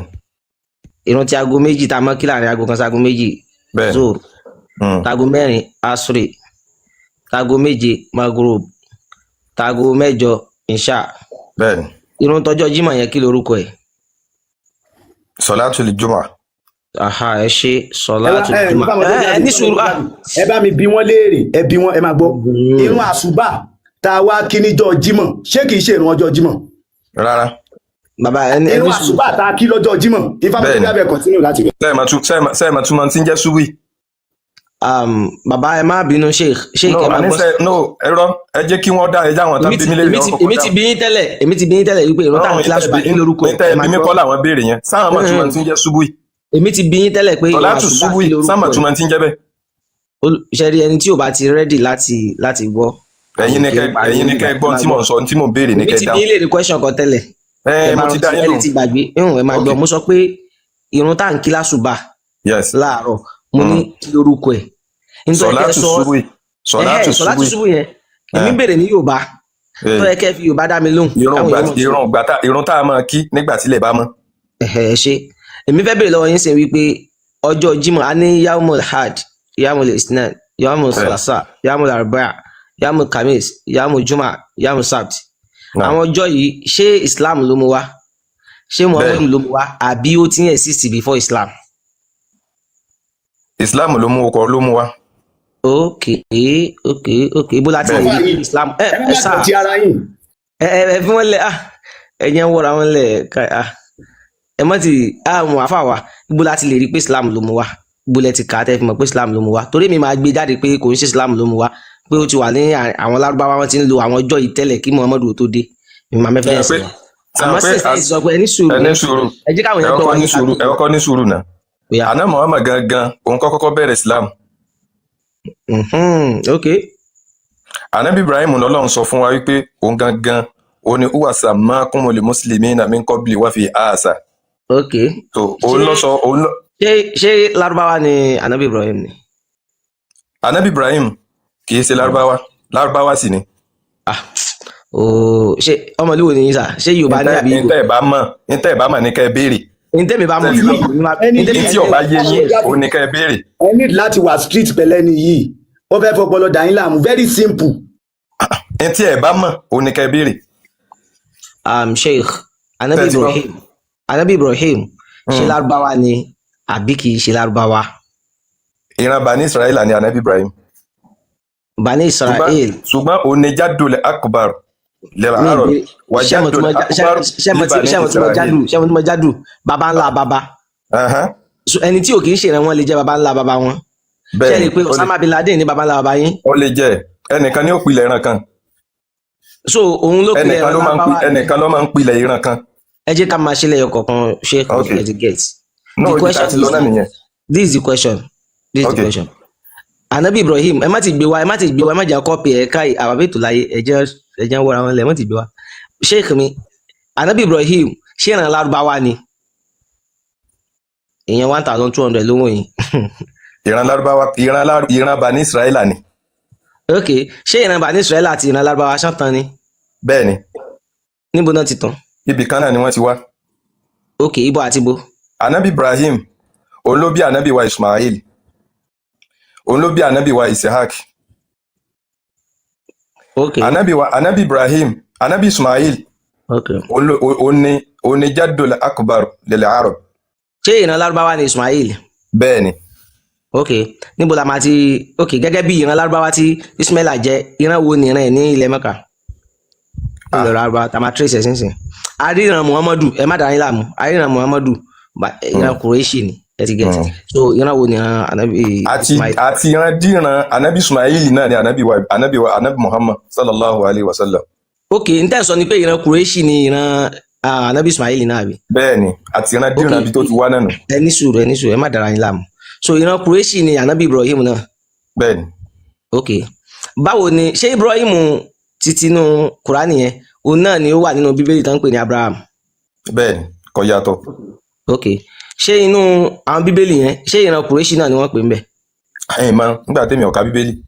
ok màá gbé jáde fún yín sí ti get. o tún ní ìdíkẹ́ gbé jáde fún mi. ẹ gbọ́dọ̀ gbé jáde Kùránì kò ní ìdíkẹ́ gbé bíbélì ọ̀rọ̀ bíbélì káàrán ẹni sùn ní àgbáyé ní ìsìn pásítọ̀ mi introduce ara mi as a pastor níbi pẹ́ gbé báyìí fún mi Kùránì ni mo sọ fún yín. afẹ́ ní sùúrù ẹjẹ́ bá ń gbé jáde. Kùránì lèmi máa gbé wá fún yín sí nǹkan méjì ni màá gbé. Kùránì ní kẹ́ gbé jáde. ẹgbẹ́ ní síbi ìgbàlẹ̀. ètò láyé ẹ máa calm down ẹ rí bí Ifáàmù geography ṣe ránṣẹ́ ẹsẹsẹ ṣẹgẹ ẹ ń rush nǹkan mẹ́ta lè máa ṣáàṣì o irọ́ ni gbogbo ẹ o. ṣẹ́rí nǹkan méjì ni màá gbé jáde fún yín sí etiquette alákọ̀ọ́kọ́ ni wípé nínú research ó máa sọ fún yín wípé anabi Ibrahim kò tán mọ́ ìran Lárúbáwá rárá. research irọ́ lè yàn. ẹni sùúrù ẹ ṣe so nínú Quran tẹ́ ń sọ yìí màá tún wá gbé bíbélì wá bíbélì máa sọ fún ìran tí Abraham jẹ́ tí bíbélì dẹ̀ ṣáájú Quran so yìí máa gbé Quran wá ìran tí Muhammadu tí Ibrahim jẹ́ etiquette bẹ́ẹ̀ ṣe ń ka yẹn ẹ máa gbé wá a máa kàtúmẹ̀ tàbá tí wàá kàtúmẹ̀ a máa wo eléyìí tó ń sòótọ́ nínú mẹ́tẹ̀ẹ̀ta. ó ti yẹn ẹ ṣe gbogbo àwọn ànábì náà wá pátá tó fi dórí ànábì wa Ibrahim ìran Lárúbáwá ìran Bani Israẹla ni wọ́n. ẹ jẹ́ bá yín fẹ̀gẹ̀ ní ó kàn bá yín sọ̀rọ̀ Ismail òun ló pilẹ̀ ìran Lárúbáwá. ẹ jẹ́ gbé mi síbi ìsìnkú. ẹ jẹ́ bá ń gbé wà bẹ́ẹ̀ tó láyé ọ̀ya. ànábì Ismail ló pilẹ̀ ìran Lárúbáwá ànábì Isaac. ibi tá a kà lọ́jọ́ yẹn ètò láyé ọ̀ya. àkọ́kọ́ mọ́ bọ̀ ẹni kọ́kọ́ kílèmù pa ànábì ló mú orúkọ ọjọ́ Lárúbáwá wá good mo ní is Islam mi tiẹ̀ dídì dárúkọ ànábì is Islam gbogbo bí tí Islam ò báyìí ti bẹ̀rẹ̀ is Islam bring calendar and week names ó ní no ó ní did Islam bring the calendar ó ní no ó ní the lunar calendar month based on the moon existed before Islam among Arabs so ó ní what Islam did kí ni Islam ṣe adopted wọ́n adopt tiẹ̀ ní ó yẹ báyẹn so days lele 7 days ó ní no did Islam bring the 7 days of the week ó ní no the 7 days of the week is much older than Islam ló ń sọ yẹn and was already used in Babylonians Jewish tradition Roman Greek system àti bẹ́ẹ̀ bẹ́ẹ̀ lọ so ẹ wá jẹ́ kí fallacy ẹlẹ́ẹ̀kejì. fallacy yẹn gangan ni kẹ́ ẹ lọ ẹjọ́. ẹlẹ́ẹ̀kejì historically oye no eléèkọlẹ ẹlẹ́ẹ̀kejì ó ní kan báyìí wọn is Ibrahim Bani Israel ẹni sọ pé Ibrahim pé Bani Israel ni pé mo wá ní is Ibrahim Bani Israel ó ní no historically and the biblical and Quranic tradition Abraham is not Bani Israel only expansion Abraham considered a patriarch ancestors of the Abrahamic tradition ó wá láwọn Bani Israel means children of Israel refers to the descendants of Jacob so ìyẹn ni fallacy ibi tẹ́ wà yẹn ni kẹ́ dúró ibi tẹ́ wà ni kẹ́ dúró descendant of the Jacob yẹn ni kẹ́ dúró ẹjọ́ descendant of the Jacob afa wa ẹ pẹ̀lẹ́ sà ó fẹ́ júwe Abraham fún wa ó wá ní Abraham tẹ́ ń sọ yẹn o ó ní descendant of Jacob ni ṣẹ́rí ibi tó kì mọ́ ṣé Abraham tẹ́yìn sọ lélẹ̀ àbí mi ni. Abraham èwo. Anabi Ibrahim ṣó náà ni àbọ̀. ìwíkúwì ni wí Jacob ti ń sọ ọmọ Anabi Ibrahim ni. ok ọmọ tani irọ́ máa kún fẹ́ fún wa bàbá ètò láyé máa wọ ẹ má wọ Anabi Ibrahim ló bí Anabi Isaac Isaac ló bí Yakubu táwọn ń pè ní Jacob ni. fún wọn fallacy kẹta ìjọ. ọmọ ni tó bá sọ pé Anabi Ibrahim èsì Bani Israẹla ok ìran wo wá ní kọ́dákọ̀ ọ̀ràn ọ̀hún ìran wo ni Ibrahim ti wá kọ́dákọ̀ ọ̀ràn rẹ̀ ẹ wo bí ìran wo ni Anabi Ibrahim ti wá. ṣé bó ti sọ̀rọ̀ tó ti wá ń sìn. no àníkọ́dákọ̀ ọ̀ràn rẹ̀. kẹ́ni yíyẹ pariwo lé wa lórí bíbá ẹ̀dẹ̀ ní sùúrù. From a strictly historical perspective, there is no independence, archaeological or contemporaneous historical evidence that can confirm a real geological link between Abraham and Quraysh tribe. So torí pé wọ́n ní Quraysh tribe ní Abraham ni o ó ní Abraham considered a partial figure in ancient tradition. However, historian outside religion framework tradition ó ní kí ni o ó ní kò sí tí ń jẹ́ bẹ́ẹ̀ ó yẹ báyẹn ó ní there is no direct inscription and contemporary record confirming his lineage ó ní Quraysh tribe a historical Attis Arab tribe in Makkah know from pre-Islamic poetry early Islamic historical source. So bàbá mi gbogbo ń tẹ́ ti wá mú fallacy ẹ̀ wáyé ẹ wá lọ mọ evidence ẹ̀ wá àfẹ́ gbogbo ẹ̀ ìfàmọ́ geography ẹ bá dà sí ibi yàmù ìjùmọ̀ àyẹn o. ok ẹ má gbàgbé. no ẹja kọ́kọ́ ẹja yanjú ẹ̀ tá yanjú iná náà. ilé náà la máa yanjú. níta tí wá náà nìyẹn. ẹ jọ ẹ̀yin létò wa ẹ bá wa gbé àfa sí big screen. ẹ jẹ́ kí n sọ fún yín wípé. no ẹ má ti sọ nǹkan kan ẹ jẹ́ kó gbé sí big screen náà. ó ní ìpìlẹ̀ ó ní jádùlẹ̀ akubar líbà ní israhila tí í ṣe àwọn ìgbọ́n ó sì ní jádùlẹ̀ akubar lil arab. kí ló dé tó fi jẹ́ bàbá ẹni sùúrù ẹ̀jẹ̀ ìsàlàyé o. no ẹ má ṣàlàyé evidence wa ni now evidence náà mo mú wá fún yín yẹn ẹ máa gbọ́ ṣẹ́nu yín evidence wà. bẹ́ẹ̀ ni. ẹ ká ìnà o nígbà táwa ń fi ẹnu tí wàá sọ̀rọ̀ ń sìn ẹni rọ́ọ̀lá ń pa history ni mo ń sọ fún yín yẹn ṣé àmọ̀ pé rọ́ọ̀lá ń pa fún gbogbo ọmọ àgbáyé tẹ́ bá ti ń fẹ́ èmi ò kúrò àwọn tán lágbọ̀ọ́yé àwọn tán gbọ́ mi yé tán gbọ́ kúrò yẹn wọ́n á ti máa gbọ́ wọ́n á ti máa jẹ́rìí sí nǹkan tí mò ń sọ yẹn. ẹ̀yin èèyàn wa abẹ́wà gbà mí ni wọ́n sọ pé ẹnu afáì sọ pé ẹnu òun ni evidence wà abẹ́ ẹ̀gbọ́n ti sọ ni. Kùránì tẹ́ẹ̀ta ẹgbẹ́ jáde náà. ẹ bá ń kọ ẹ bá ń táìpù sallallahu alaihi wasallam ms baba tí ò bá sí irú àwọn ms baba ẹ ní mọ̀ pé ọ̀rọ̀ ẹnu lásán làwọn afáì mọ̀ fi ṣe wá sí fún yín. ẹ sábà ẹ farabalẹ̀ gbá àlàyé tá à ń sí fún yín. kò sálàyé kankan àlàyé wo ló wà lẹ́nu yín. sáárà kí ni àwọn agbọ́rùn lẹ́lẹ́ fẹ́ ṣàlàyé tó bá yẹ pé evidence. àti gẹ́ẹ̀tì tẹ́ ẹ máa ń ṣe tẹ́ ẹ bá ti rẹ́ni tó fẹ́ ṣàlàyé fún yín. evidence tó bá yẹ pé evidence lẹ gbé wá báyìí. tẹ́ ẹ bá ti gbẹ́ni tó fẹ́ ṣàlàyé fún yín ẹ máa dọ̀rọ̀ ọrú ni. mo fi Allah búra mo fi Muhammadu búra fún yín mo fi alukur'an búra mo fi yamul kiyama búra fún yín. ẹ lè fi kur'ani búra tọrẹ ẹ gba kur'ani gbọ́. máa gbọ́ etí wọ́n bí ìfún nínú ẹ̀ ni mo fi búra fún yín. ok mo fi Ògún búra mo fi Ọlọ́run búra tó bá gbé evidence jáde màá pa máìkì mi wàá dẹ̀ máa kà á wàá ṣàlàyé gbogbo evidence yẹn fún gbogbo àwọn èèyàn tí màá pa máìkì mi tí màá dákẹ́ bó owó expect kí n dákẹ́ fún ẹnu lásán tó fẹ́ fi máa sọ̀rọ̀ ṣó lè wọ́n kò lè ká ìná o. farabalẹ̀ kó ká ìkọ́ ọ farabalẹ̀ gbọ́n tí mo bá fẹ́ sọ ni. n tó bá fẹ́ sọ evidence ló máa sọ̀rọ̀ lórí ìwọ nìkan kan gbọ́rọ̀ mi àwọn tá ń gbọ́rọ̀ mi pọ̀ wá farabalẹ̀ gbọ́ àlàyé tèmi ó ṣe. máa gbọ́ ó yẹ máa sọ̀rọ̀ à ń gbọ́.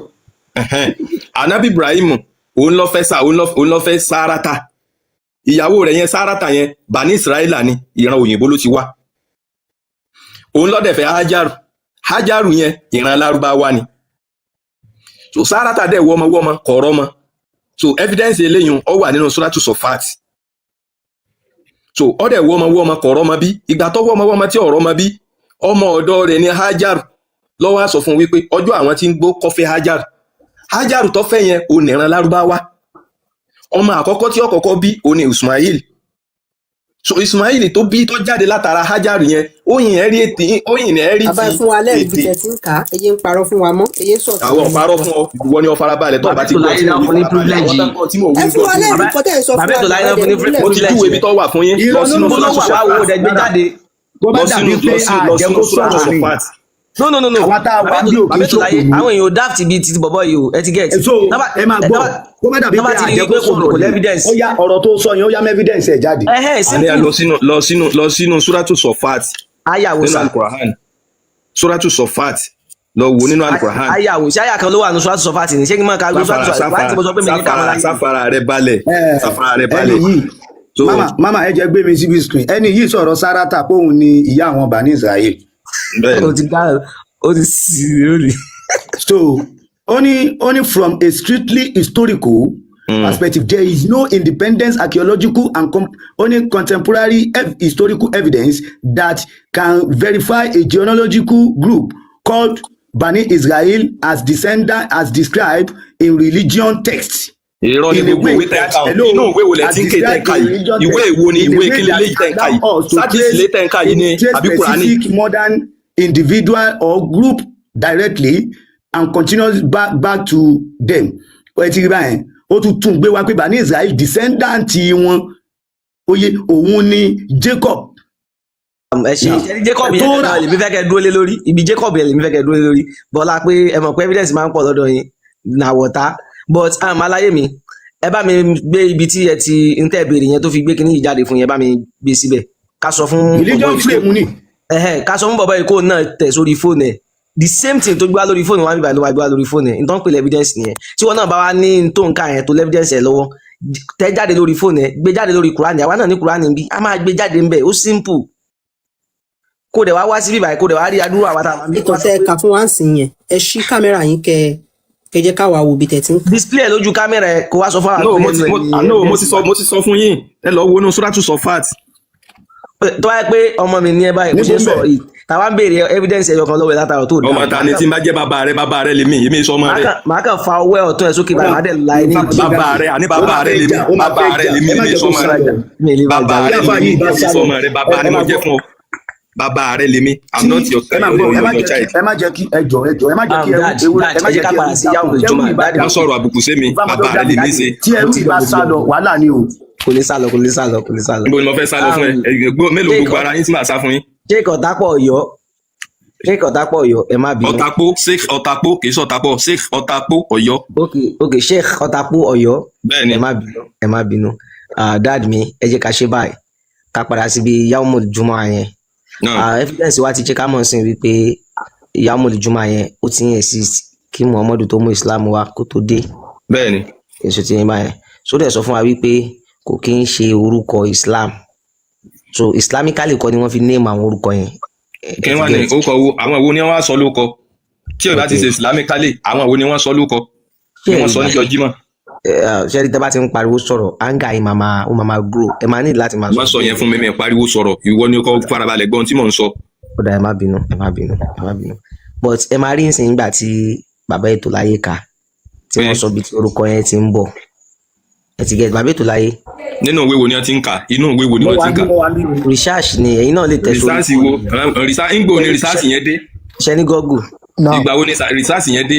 ìgbà wo ni Google gangan dé. ẹ má jẹ́ ká lò ìgbà wo ni research yẹn gangan dé. ìgbà wo ni Google gangan dé. mo ti rí i pé ẹ ní belief lórí ọpọlọ yín so ẹ jẹ́ ká jọ lo ọpọlọ orí wa. lórí ọpọlọ kan lórí àkọọ́lẹ̀ ni. ẹ bọ ẹ gbá àkọọ́lẹ̀ kankan jáde kí ló tẹ̀ ń ṣe. no gbogbo àkọọ́lẹ̀ náà kéèyàn máa gbé jáde fẹ́ni tí ọ̀rẹ́dì láti gbọ́yàn yé. ok ó yẹ má bínú èmi wá mú ti múra fún ibà ẹni sùúrù afa ẹ gbọ́ kéwúdẹ̀ yé yín. èmi ò gbọ́ kéwúyé o. ẹjọ tó bá jẹ́ pé kùránì tẹ gbé dání ẹ mọ authentic ẹ bó ṣe wúwo tó bó ṣe wà relevant tó kí ni tó ṣẹlẹ̀ tí wọ́n fi pa àlífà kẹta tí wọ́n fi rán àwọn assassin sí ìyẹn Usman tán fi lọ pa mọ́lé kí ló ṣẹlẹ̀. kò sínú kùránì. ẹ bá máa ń kà tán ẹ bá mọ̀ tán. tán fi pa ata ni. kí náà ń pè ní first conflict àkọ́kọ́ fitina lẹ́yìn ikú ànábì kí ló fa fitina àkọ́kọ́. ẹni tẹ fẹ́ fàyọ bí eyín. kí ló fa ẹjọ́ kí ló fa ẹni tẹ fẹ́ fàyọ bí eyín. bàbá ètò láyé. àti pé kẹ́lọ́ kàn yín bí eyín. wọ́n dáná sun kùránì wọ́n kọ̀ mí. wọ́n lè mọ yẹn wọ́n ti gbọ́ yẹn. ó bá yín lójijì àbí. wọ́n ti gbọ́ yẹn. àní kílẹ̀ fẹ́ fàyọ bí eyín. ṣé ẹ mọ̀ wípé wọ́n dáná sun kùránì wọ́n kọ̀ mí. tí wọ́n bá dáná sun kùránì sáwọn tí wọ́n há kùránì ò sí láyé ni. tí wọ́n bá ti dáná sun kùránì ẹ̀yọ̀kan yìí. ṣé ẹ mọ̀ dídá fi dáná sun kùránì. ẹ máa gbọ́ kó tó di pé wọ́n kó kùránì jọ ọ̀nà mélòó ni wọ́n kó kùránì sí kí wọ́n tó kó kùránì jọ. kùránì tá nàbí gbà wá wọ́n ti dáná sun wọ́n ti kọ̀ mí. ẹ sá farabalẹ̀ ìgbà tánàbí lọ tán ọ̀nà mélòó ni wọ́n kọ kùránì sí lójú ayé ànábì kó tó di pé wọ́n kó àlùkùránì jọ tálẹ̀ sì mọ́ tó kó kùránì jọ ìgbà wọn wá kó jọ tán ìjà àwọn tí wọ́n há kùránì sórí ṣé wọ́n ti kú tán nígbà wọn dáná sun àlùkùránì àti wípé ṣé kùránì ẹyọ kan ẹni ń bẹ nígbà wọn dáná sun kùránì tí wọ́n kọ́ lẹ̀. ok ẹ wá jẹ́ kí n dá yín lóhùn wọ́n bá wọn. àkọ́kọ́ ni pé lẹ́yìn tá ànábì kú báyìí lógún ti bẹ̀rẹ̀ nínú Islam láàrin ìta ni ó jẹ khalifa ló fà á tí wọ́n fi dìlé òkú ànábì fódìdí ọjọ́ mẹ́ta tí wọn ò sí. ẹ̀yin ẹ màmá kéwù gan lálẹ́ yìí o. kèése torí ẹ farabalẹ̀ kí ló fà á tí wọn ò sí ẹ farabalẹ̀ kèése conflict wípé ta ni ó jà léfà ló jẹ́ kí wọ́n dìlé òkú ànábì. kí ló fà á. torí tí wọ́n fi dìlé òkú ànábì ni wípé wọ́n gbà wípé ṣé ànábì sì ti kú nù yẹn pé ta ló fẹ́ tú fún ànábì ntọ́ kọ́kọ́ dá wa lálẹ́ nu. ìjọ wo ló kú ìjọ wo náà sin. ẹ sá farabalẹ̀ ẹ jẹ́ àfarabalẹ̀ ìjọ Monday lànàbì kú. òkú títí rán òkú tó sí òkú títí rán òkú tó sí. ó wà ń bẹ̀ ni. ìjọ wo náà sin. ìjọ Monday lànàbì kú. ìjọ Monday lànàbì kú. so ìjọ wo náà sin. ta ló fẹ́ tú fún ànábì wípé ànábì kú. Ibrahim ẹ̀yin ẹ ó jọ ẹ má bínú ẹ jẹ́ kí àáfàá kan máa sọ̀rọ̀ ẹ má bínú ẹ má sọ̀rọ̀ after wọn ẹ jọ. so ta ló fẹ́ tún fún ànábì ní ló jẹ́ kán dìlé òkú àbọ̀yá yóò jí bọ́yá ọlọ́ọ̀dọ́ ọlọ́run bí ṣe máa lọ gbà wá yìí ní tó ń padà bọ̀ ọlọ́ọ̀gbá wa yìí ń tún padà bọ̀ that ń tó jẹ́ ká delay òkú ànábì díjọ́ àlàrúbá. ó yẹ fún wa lẹ́fídẹ́ǹsì ọ̀rọ̀ yẹn. evidence wo ni ẹ̀yin ní tẹ́ fi gbà wípé conflict. ètò láyé má bínú o wọ́n dílé ẹ̀ di ọjọ́ wo ẹ sọ kí ní ẹ̀ lárúbá ẹ sọ yóò ní èdè tá a máa gbọ́. wọ́n delay rẹ̀ díjọ́ àlàrúbá látijọ́ Monday. ọjọ́ ló ń jíjọ́ lárúbá. yawmal arbiha. ẹ sọ ní báwa ṣe gbọ́. bẹ́ẹ̀ bá ṣe gbọ́ ní kẹ́yìn ó pè lọ́dọ̀ yín bẹ́ẹ̀ mi ó ṣe pè lọ́dọ̀ tèmi nìyẹn. no I understand there àwa náà máa kọ́ ẹ̀kọ́ ládàá yín náà. yawmal isnain ìjọ Monday nìyẹn. ọjọ́ tó wá sí yẹn ẹ pè fún wa ní. yawmal arbiha ọjọ́ àlàrúbá. àlàrúbá ṣe. ó jẹ́ kó sọ ọjọ́ yẹn fún wa. àlejò àlàrúbá ṣé ẹ mọ ọjọ́ kẹta Monday. ọjọ́ kẹta Monday níjọ́ àlàrúbá èmi ò mọ ọjọ́ tẹ́ bá ń pe ọjọ́ àlàrúbá. wọ́n dìlé ànábì alẹ́ kódà nígbà tí wọ́n tún sin alẹ́ Wednesday ló túbọ̀ sí. kò nítumọ̀ wọ́n lè sìnkú lálẹ́ wọ́n lè sìnkú lọ́sàn. ok ẹni sùúrù ṣé yóò jí ṣé ànábì tí wàá kú nìyẹn ló jẹ́ kó dìlé òkú ànábì láti Monday di Wednesday lálẹ́. tọrọ máa ń lọ gba wáyé bẹ́ẹ̀. pé bóyá ó máa ń lọ gba wáyé. ó máa ń gba wáyé. lẹ́fídẹ́ǹsì ọ̀rọ̀ yẹn àbí ká fún yín lẹ́fídẹ́ǹsì. ẹnìkan kan ò ní dọ́dọ̀ rẹ̀ tí ọ̀dẹ̀ kan padà wá. jẹ́ lẹ́fídẹ́ǹsì ọ̀rọ̀ yẹn àbí ká fún yín lẹ́fídẹ́ǹsì. evidence èwo ń bẹ.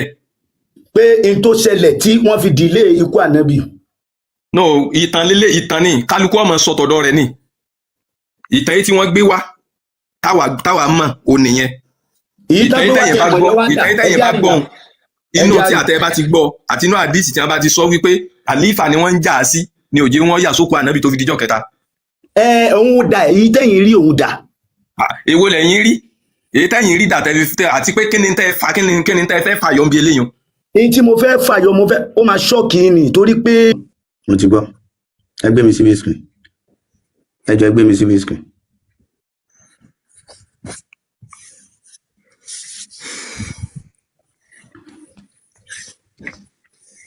àwọn ará comment section wọn ní bóyá dákúdájú lànà bí. interbere ń bì ni pé from the historical timeline perspective here are the commonly accepted dates and sequences of events surrounding the death of Muhammad. So only June 8, 632 CE. Rabi'ul Awwal on the 12th, the Islamic calendar. Place Medina. Only he died in his home in Medina after an illness. Illness yẹn ṣe mọ̀ pé májèlé ló bí ní illness. Ṣé mọ̀ pé májèlé ní illness. ọmọ àbẹ̀rẹ̀ ọ̀pá àwọn ọmọ yẹn. So, burial of Muhammad. Only burial date shortly after death, within 1 or 2 days. Only he was buried in the chamber of his wife, Aisha. The internet ni pé kí ló fa kíní yẹn. Only prepared of the body. Only discussion among companions about leadership. Wọ́n bára wọn fà á pé ta ni hello. àní rọlẹ lẹ́yìn inú tí àwọn olùkọ́ sọ fún wa ó máa gbé òótọ́ wa. ṣebí tí ẹ̀yin sọ fún wa ni pé wọ́n retí pé ó máa jí àbí n tẹ́ sọ fún nìyẹn. bàbá ètò láyé lẹ́yìn irọ́ lélẹ́yìí tí a fa ìṣe yìí kó gbé òótọ́ títí ẹ̀ wá ni o tí ò bá ti gbé òótọ́ títí ẹ̀ wá. so now ànábì wọ́n dìlé rẹ̀ lórí wàhálà èyí tí wọ́n á fẹ́ mú jáde fún yín ni pé ìjẹ́ yín mọ̀ pé lẹ́yìn gbogbo rògbòdìyàn kò sí Usmanu ń bẹ níbi tí wọ́n ti fa ọwọ́ Abubakar sókè látara pé àdéhùn ti wà ńlẹ̀ tẹ́lẹ̀ but gbogbo kíní yẹn wá lọ nígbà tó di àsìkò Usmanu wọ́n kó Kùránì yẹn jọ láyé Abubakar ìyẹn ta kọ́kọ́ pé ó yẹ gbà lọ́tún gbà lọ́sì wọ́n wá kó ọjọ́ lásìkò Abubakar ìyẹn jẹ́ ọdún kejì tá Nábì kú ok nígbà tó wá di ẹ̀yìn 18 years Abubakar kú mọ́kú tó pa béèrè oye lẹ́yìn Abubakar Umaru jẹ́ àlífà Umaru kú mọ́rú kú tó pa béèrè wá dásìkò Usmanu òun lòun wá ní gbogbo Kùránì yẹn níbi tó wà kí wọ́n dá gbogbo ẹ̀jọ́ ó sì dáná sun ó wá kọ̀ mí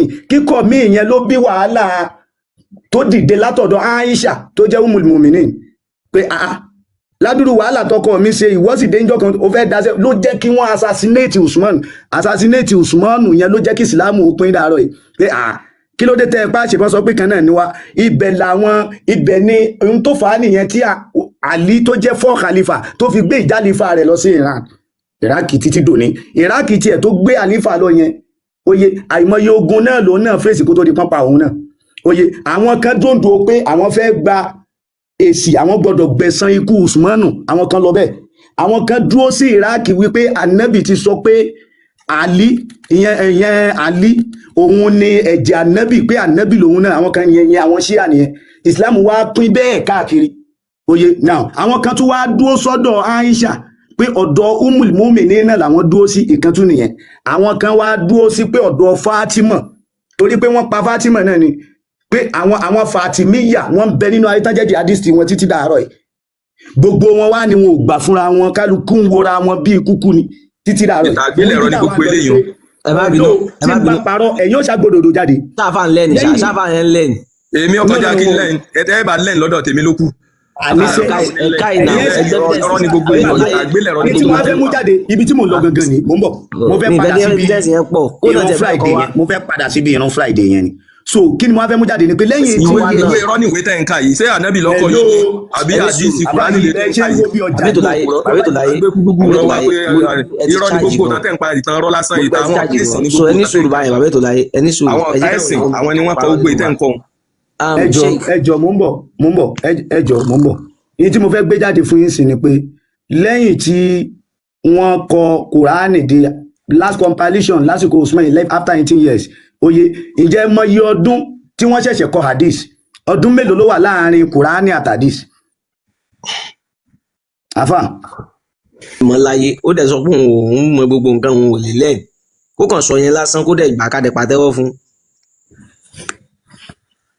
kí ló fẹ́ fàyọ ń bì yẹn àlọ́dún mélòó ni ṣe é má bẹ́ẹ̀ mú kí ni tiẹ̀ pẹ̀lú iye ọdún tí wọ́n tó kádìsì jọ àtijọ́ tí wọ́n kó Kùránì jọ kí ló fẹ́ fàyọ ń bì yẹn ànábì wa kí lẹ̀kọ́ tí yẹn fẹ́ kọ́ ayé àní kí lẹ̀kọ́ tí yẹn fẹ́ kọ́ àwọn èèyàn ẹ kọ́kọ́ ní sùúrù ẹ ṣáà ní sùúrù ẹ̀kọ́ iye ọdún tí wọ́n kó àdìsì jọ àti iye ọdún tí wọ́n kó Kùránì jọ kí ni tó fẹ́ fàyọ nínú méjèèjì. àfáà yìí ẹni sùúrù wọ́n standardize Kùránì ní 18 years after hadisi compilation wọ́n compile hadisi ní 243 years after. àti kẹ́tọ́ wà ní kí ló fẹ́ fàyọ nínú méjèèjì. sọmọye tó bá Muhammadu lògbà tó ti kú gbà yẹn. ìbéèrè ẹjọ ifeanyi geography ní tí mo fẹ́ béèrè ni pé in these 243 years yìí Islam ti jagun wọ́n ti jagun gbalẹ̀ déndíà wọ́n ti jagun káàkiri ayé gbogbo bí tán ti jagun dé yẹn ẹ dákun àdìsí wo náà ń lò àwọn tí wọ́n wá kọ àdìsí yìí tí wọ́n compile ẹ̀ yọwọ́ ọ̀tá náà ti gbà á torí pé wọn ò bá Muhammad wọn ò bá sahaba wọn ò bá tábìlì kẹ́lá àdìsí ní í ṣe pẹ̀lú ipò náà ti gbà àdìsí kẹ́lá àdìsí ní í ṣe pẹ̀lú ogun tí wọ́n jà kẹ́lá àdìsí ní í ṣe pẹ̀lú bí wọ́n jagun lọ àtogun tí wọ́n jà. àfà ẹ máa gbọ́ èyí nìyẹn ẹ wá ní sùúrù tẹfsiri lélẹ̀ wọ́n kó tẹfsiri jọ ní 280 years 280 years yìí Islam dẹ̀ ti kú ó ti bọ́ sọ́wọ́ àwọn òyìnbó torí pé ó ti bọ́ sọ́wọ́ àwọn Ottoman Empire ní àsìkò ìwọ̀n ìdẹ́ ìṣe mùsùlùmí. àwọn kó tẹfsiri tí wọ́n máa kó tẹfsiri ọmọ tí wọ́n ti ń jẹ́ tẹfsiri ni. kí ni túmọ̀ ẹ̀ the first tefsir ebi túmọ̀ tefsir túmọ̀ Kùránì ní tefsir ṣé wọ́n ẹsẹ̀ kó jọ ni ṣé Kùránì ṣẹ̀ṣẹ̀ sọ̀kalẹ̀ wọ́n ṣẹ̀ṣẹ̀ kó. ẹ̀ṣá ní sùúrù tefsiri àtàbárí tó jẹ́ first tefsir tó bá jẹ́ pé ó easy bẹ́ẹ̀ ẹni tó kọ́kọ́ kọ tefsiri lẹ́yìn 280 years ló kọ. tí ọtọ́ kọ́kọ́ kọ́ nù wé. bẹ́ẹ̀ ni. Ibn Abbas gangan ni tefsiri àkọ́kọ́ òun ló tú Kùránì fáwọn sáwọn yẹn. ó yẹ gbé evidence yẹn jáde. ẹ ṣe ó ti dà báyẹn. bẹ́ẹ̀ ni toró ní sàbí ànábì tànábì sì ṣàdúrà ànábì ló sì ṣàdúrà ìmọ̀ fún. ẹ gbé jáde. ẹ gbé jáde fún ta ni. wàhálà dé. kí n gbé jáde fún ta ni. sábàbù ẹjọ sábàbù ten disturb ara yín lórí ẹ lélẹ̀ ọ̀rọ̀ ẹyọ kan 390 years now ibi tá a wá ń lọ rèé ẹ wá já ifeanyi geography ẹ wá padà sórí ọ̀rọ̀ yamu juma yẹn kán wá fún wa lẹ́fídẹ́ǹsì wípé ìrun jímọ̀ ló wà ní fásitì yẹn èyí tí mo fẹ́ fi hàn wọ́n ni kán wá tọ́ máa ní pé sábàbù nùzúlù àbí tẹ̀fsírì ló sọ fáwọn àwọn tí wọ́n wá lò gbèsè ayé kó tó di pé wọ́n wá kọ àwọn kinní yìí kí náà fi jáàmù ìjùmọ̀ sínú ẹ̀ èyí tí mo fẹ́ tí mo torí ẹ̀ gbé wá nìyẹn so ẹ bọ́ sí screen kí n sinmi. àbí tó láyé mo máa ń gbádùn ẹnájì yín o ẹ ṣe gan tí ò bá sírú yín tí ò bá sírú àwọn lẹ́yìn àwọn àfáà yìí wọ́n ṣe máa parọ́ fún gbogbo èèyàn kiri lélẹ̀. ìwọ gan ló ń parọ́ ntí ọkàn ntọ́ mọ̀ ló ń dá sí ntọ́ mọ̀ ló múra sí. ó ti yé mi báyìí ntọ́ mọ̀ nípa rẹ̀ ńlò ló múra sí ntí ò yé yín. ṣé kò ibi tí a ti lọ ò ní wípé ìrun ọjọ́ Jímọ̀ gbogbo tí ètò láyé tọ́ka fún yín yẹn mo mọ̀ pé ẹ gbọ́ bọ̀tà àwọn èèyàn gbọ́ ẹyọkan ni àdá ẹlẹ́ẹ̀kejì wọ́n ní kẹ́ ẹ mú evidence tí ń wá a mọ̀ pé rọ́ ni ètò láyé ń pa gẹ́gẹ́ bẹ́ẹ̀ ṣe sọ eléyìí tọ̀dọ̀ yín tó ń sòótọ́ kò ní ìdí gbogbo yẹn àti bọ́n ẹyọkan yìí lẹ máa mú evidence ẹ wá ẹ bá ti wá mú evidence ẹyọkan yìí wá màá sọ fún wọn ní comment section kí wọ́n máa sọ ohun tó bá wù wọ́n sí. kí wọ́n sọ ohun tó bá wù wọ́n kí wọ́n sọ ohun tó bá wù wọ́n. Bàbá kí Islam tó dé ọjọ́ wo ni àwọn Lárúbáwá ń kà ní inú ìran wọn báwo ni wọ́n ṣe ń pàdé wọn. kí Islam tó dé àbí kí n lè sọ. bẹ́ẹ̀ni. Islam ti wà tipẹ́tipẹ́ kánábì ò tó dé mo ti sọ yẹn fún yín lẹ́ẹ̀kan. èmi ò sọ tipẹ́tipẹ́ mo ní kí Islam tó dé so àwọn ọjọ́ wo ni àwọn Lárúbáwá fi ń ka dé wọn kí Islam tó dé mi ìbìrì ìgbà tí Islam dé. ọjọ́ tá fi ń kà náà nù. báwo ni wọ́n ṣe ń kà. yawmal ahad. yawmal ithnain. yawmal sulasahi. yawmal arbihahi. yawmal khamis. yawmal jumu'ah yawmal sabt. ẹ ṣe so kí Islam tó dé nìyẹn o. bẹ́ẹ̀ni. wọ́n ti ń ka yawmal jumu'ah. kánábì ò tó dé. mi ìbéèrè ànábì ẹ ti bẹ̀rẹ̀ o. kánábì ò tó dé. Islam mo ti sọ yẹn fún yín tipẹ́. Islam ò tó dé là ń béèrè mi ìbéèrè ànábì. kánábì ò tó dé. Ustaz n tí a fi ń ka èdè Lárúbáwá nù tí a fi ń ka Lárúbáwá fi ń ka tiwọn nù kánábì ò tó dé. ok mo ti gbọ́ kánábì ò tó dé. ànábì kọ́ ló pilẹ̀ ìran Lárúbáwá. ok ṣe èmi wá bí báyìí pé kí Islam ó tó dé nílẹ̀ Lárúbáwá kí ni wọ́n fi ń ka ọjọ́ wọn. n tí wọ́n fi ń ka náà nù. kí Islam ó tó dé àbí. bẹ́ẹ̀ni. so before Islam àwọn Lárúbáwá ti ń pe yaumul juma gẹ́gẹ́ bí èdè wọn. bẹ́ẹ̀ni. èèyàn wa mo fẹ́ kẹ́ gbọ́ dáadáa o kí Islam ó tó dé before Islam ní ilẹ̀ Arab àwọn Lárúbáwá ti ní ọjọ́ tí wọ́n ń pè ní yaumul juma wọ́n ti lọ́jọ́ tí wọ́n ń pè ní ọjọ́ Jímọ̀ nínú ìwádìí àti research ó jẹ́ ká mọ̀ wípé ọjọ́ Jímọ̀ o ọjọ́ tí wọ́n ń kó jọ ọjọ́ ọjà wọn ni ìtumọ̀ Jímọ̀ ni àkójọpọ̀ àwa lọ béèrè pé kí ló bí àkójọpọ̀ yẹn ìwádìí wa sọ fún wa wípé ọjọ́ tí wọ́n ń nájà ni ọjọ́ nájà so àfáà náà wá testify ṣe wípé kí Islam ó tó dé ní Lárúbáwá ti ń ka yaumul juma náà ti ń ka ọjọ́ Jímọ̀ báwo ni Islam ṣe wá sọ ìrun Friday di ìrun Jímọ̀. ìtumọ̀ Jímọ̀ náà ni yaumul juma bí àwọn ìrun yòókù náà ṣe lóko àkókò táǹkì bẹ́ẹ̀ náà ni ìrun Jímọ̀ ni a ń sọ ní yaumul juma. ok mo wá fẹ́ béèrè pé ṣé inú Quran ni Allah ti pè ní yaumul juma àbínú hadith àbínú tafsiri. nínú Quran náà ni. ok ẹ wá fún wa ní Quran yẹn. ó náà lẹ gbé sójú screen yẹn. tó ti pè ní sọ̀látùl júmà ní. bàbá ètò. ó náà lẹ gbé sójú screen yẹn. bàbá ètò ẹ ṣe àfa mi èmi náà mi ti ẹ̀ mọ̀ kó nǹkan ló wà lójú screen ní tẹ́lẹ̀ ó yẹ iṣẹ́ máa bá wa ká àbí kí n kà. ẹ kà. ok ẹ ṣe síbá ti kà ń sìn mí máa tu bó ṣe wà ń bẹ̀ tí ò bá jọ ìtumọ̀ tí yín kẹ́yìn náà wà tó ṣe. ọjà mọ̀ gbọ́. Allah ní yá ayyuhal ladhina amanu ó ní òun pè ẹ̀yin tẹ́ nígbàgbọ́ ó ní iza nudiya lè sọ láti tí wọ́n bá ti pè irun ní yaumil jumu'ati ní ọjọ́ Jímọ̀ ẹ mọ̀ pé kò sọ pé tán bá ti pè irun Jímọ̀ ó ní tẹ́ bá ti gbọ́ irun ní ọjọ́ Jímọ̀. mi mọ̀ bó Ustaz ẹ mọ̀ dàrú ẹ̀yẹ sàsọ tí ti bá ti sọ tán tán ṣe ó ní tí wọ́n bá ti pè irun ní ọjọ́ Jímọ̀ ó ní fas'au ila dhikrillah ó ní ẹ tara ṣàṣà ẹ pọ̀ ṣẹ̀ṣẹ̀ lọ síbi ìrántí Allah wazaru al-bay'a ó ní ẹ fi tẹ́ǹtà tẹ́ ń ra alẹ̀ kò sọ bẹ́ẹ̀ lọ́jọ́ Tuesday o kò ní kàn fi tọ́ǹtà tán ra alẹ̀ lọ́jọ́ Tuesday kò ní kàn fi tọ́ǹtà tán ra alẹ̀ lọ́jọ́ Monday kò ní kàn fi tọ́ǹtà tán ra alẹ̀ lọ́jọ́ Sunday kò torí pé Allah mọ̀ pé ọjọ́ Friday ọjọ́ ọjà ni torí ẹ̀ sọ ló kọ nìyẹn ẹ mọ̀ pé irú ọjà ọ̀dọ̀ wa ń ṣe àwa náà ní ọjọ́ tó ta ẹni sùúrù Ustaz ẹ má dà mí láàmú o màá ní kọ́ lẹ́rí yín wọ́n kà bá o. má sọ̀rọ̀ àgẹ́sì. àwa náà ní nílùú wa alọ́jà kan tá a máa ná a máa ń pe ọjà yẹn ní ọjà tó ta so a máa béèrè lọ́wọ́ ara pé ọjọ́ tó ta ọ̀la ní ọjọ́ tó ta ọ̀túnla lọ́jọ́ tó ta ṣùgbọ́n a máa ń sọ nìyẹn báwọn Lárúbáwá náà ṣe ní ọjọ́ Jímọ̀ nu so Allah wa ti mọ̀ wípé àwọn èèyàn máa ń tajà lọ́jọ́ Jímọ̀ wọn kì í fẹ́ lọ sí mọ́sáàsì àbẹ̀yẹn tó bá ti gbé ọjà tiẹ̀ dọ́jà ṣé o máa fọjà lẹ̀kẹ́ náà ọmọ ẹ̀jẹ̀ kọ́ lọ mọ́sáàsì ní irọ́ so Muhammadu rẹ̀ fẹ́ kí mọ́sálásí ọmọ kó gbófo torí òun nídìí followers ó nídìí àwọn tó máa tẹ̀lé. bẹ́ẹ̀ ni ó ṣe pàtàkì iṣẹ́ tọ́lọ̀ ọ̀ràn nìyẹn.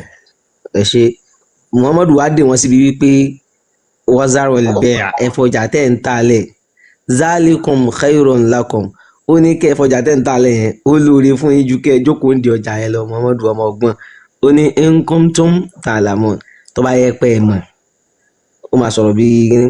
so afa interfelo mẹ́ni wípé pọ́ìntì méjì ni ọkọ̀ sọ wípé tẹ́ bá ti gbúrò òrùn kò sọ pé òrùn jímọ̀ ìrùn níjọ́ jímọ̀ mo ń bọ̀ kẹ́ lè bá a mọ ohun tẹ́ fẹ́ dáhùn kẹ́ lè bá a mọ ohun tẹ́ máa gbé jáde. ó tún wá sọ wípé ẹ fi ọjà tẹ́ ń tà á lẹ̀ torí pé ó jẹ́jọ́ ọjà. so ẹ̀yin máa sọ ibi tí ó ti pè ní ìrun jímọ̀ tí ò pé ní ìrun ọjọ́ jímọ̀ ṣé ẹ mọ̀ pé ìrun ọjọ́ jímọ̀ ló pè ń bí ìrun tọjọ́ jímọ̀ ó túmọ̀ sí pé ọjọ́ jímọ̀ ti wà kí ìrun yẹn ó tó wá bá ní ọjọ́ yẹn. ibẹ̀ bí ìrun àṣùbà bí ilẹ̀ ti mọ́ tipẹ́tipẹ́ kọ́lọ́run ó tó sọ pé ká kírun àṣùbà. ẹ ti get so ẹ mọ̀ pé ilẹ̀ ti mọ́ ẹ farabalẹ̀ bẹ́ẹ̀ ṣàlàyé tí ẹ farabalẹ̀ gẹ́gẹ́ bẹ́ẹ̀ náà ni jímọ̀ ti wà kọ́lọ́run ó tó sọ pé ká kírun jímọ̀ kò sẹ́ni tó jiyàn kò sí controversial lórí wípé ìjọ ọjà níjọ jímọ̀. so jímọ̀ yẹn àwọn wo ni wọ́n ń lò ọjọ́ jímọ̀ yẹn àwọn wo ni wọ́n ń lò. àwọn alábáwá náà wọ́n ń lò. àwọn ẹlẹ́bọ ni. mo ń bọ̀ ifá mọ geography mo ń bọ̀. tó bá já àwọn ẹlẹ́bọ náà ni àwọn ẹlẹ́bọ náà lọ́lọ́ ní kànáà bí ó pè sẹ́sìn. àwọn náà lọ́lọ́ ní kànáà bí ó pè sẹ́sìn. kò sí ti ń jẹ́ ọlọ́run ẹ kọ́kọ́ rẹ̀ ti ọlọ́run yẹn lẹ́nu ẹ̀ èyí tẹ́mi ó pè inú tọ́wà bá fẹ́ pè kó pè lọ́dọ̀ rẹ̀ torí Yorùbá lè mi ìyẹn ṣe Lárúbáwá. ṣé bẹ́ẹ̀ la tún máa yà sí báyìí. Yorùbá lè mi èmi ṣe Lárúbáwá. ṣé ànábì gbọ́ gbólóhùn Ọlọ́run rí láyé ẹ̀ tó fi jáde láyé. bí ọba gbọ́ ohun ẹsẹ̀ Yorùbá. ok ṣé ẹ sọ fún mi pé ẹ sọ fún mi pé èdè Lárúbáwá wà relevant nìyẹn o. ọ relevant. ok kí náà fi register Islam. tán fi ṣe kí ni. tán fi register Islam. tẹ́rùn ni mo fẹ́ kí ni nígbà tí èsì pé mò ń kírun lọ́wọ́ tí mo bá ń kírun ní gbọ́dọ̀ sí nígbà ẹ farabalẹ̀ tí mo bá ń kírun lọ́wọ́ ni mo lè máa ṣèdè Lárúbáwá tí n bá kírun lọ́wọ́ mo lè sọ Yorùbá pẹ̀lú Lárúbáwá.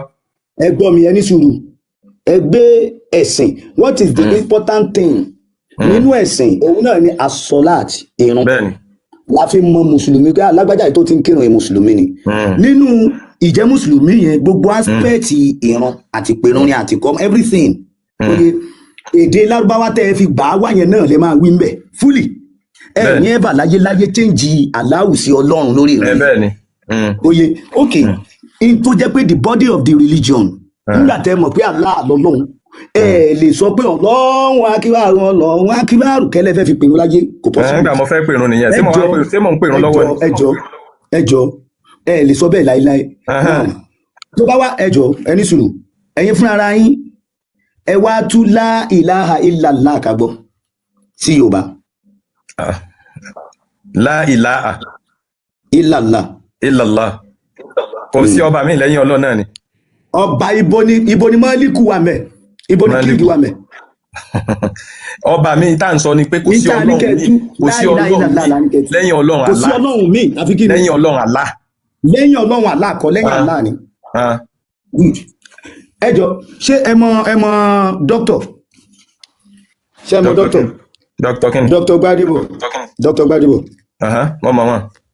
ṣé ẹ mọ̀ wọ́n. bẹ́ẹ̀ni wọ́n mọ̀ wọ́n. ṣáfà ni wọ́n. ṣáfà ni wọ́n. ìbéèrè ni mo béèrè wàhálà ṣáfà ni wọ́n. ẹ̀yin náà mọ̀ pé àfà ni wọ́n. no according to you ẹ̀yin lè wo pé lọ́dọ̀ tí wọ́n ṣáfà. aláàfà ni wọ́n ẹ̀yin náà sì mọ̀ pé àfà ni wọ́n. mo ṣe ń bí pé ṣáfà ni wọ́n. ẹ̀dẹ̀ gbà pé tán bá ti sọ hakan wá sídìí kan òdodo ni.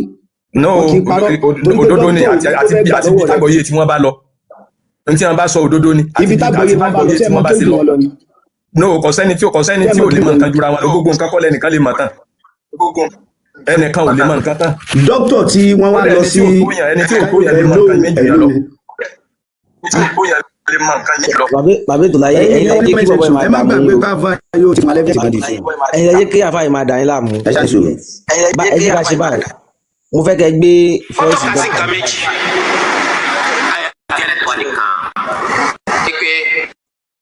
nǹkan kan lórúkọ rẹ̀ tó gbọ́dọ̀ máa fi pè má pe Allah ní God, má pe Allah ní Lord, má pe Allah ní nǹkan kan nínú gọ́ọ̀dù lọ́ọ̀dù àbọ́lọ́hún, máa sọ pé Allah torí kò túmọ̀ sí nǹkan méjì jẹ́lẹ́dàá wa lọ.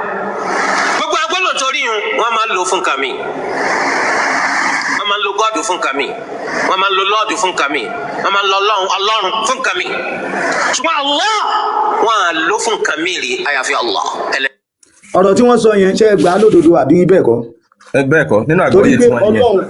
ọlọ́run gbólóhùn ẹlẹ́bọ ni ọlọ́run, gbólóhùn kí Islam tó dé rárá ní Yorùbá ti mọ ọlọ́run, Yorùbá ló ń pe ọlọ́run, Yorùbá ló ń fọ ọlọ́run dára tó wọ́n. now ṣe gbà pé òdodo ni tí dókítà sọ àbódodo kọ́? No, Yorùbá ní ń pe Ọlọ́run ní tó wù wọ́n. náà mọ ọlọ́run náà ni ọlọ́run náà ń fọ ọlọ́run ṣe tó wọ́n, wọn ò tiẹ̀ mọ ẹnìkan tí ń jà là àti pé characteristics àwọn méjì ò jọra wọn. now báàsì tó wá wà ń bí ká padà síbẹ̀ ok ìpamọ́ geography ẹ̀gbọ́n sókè.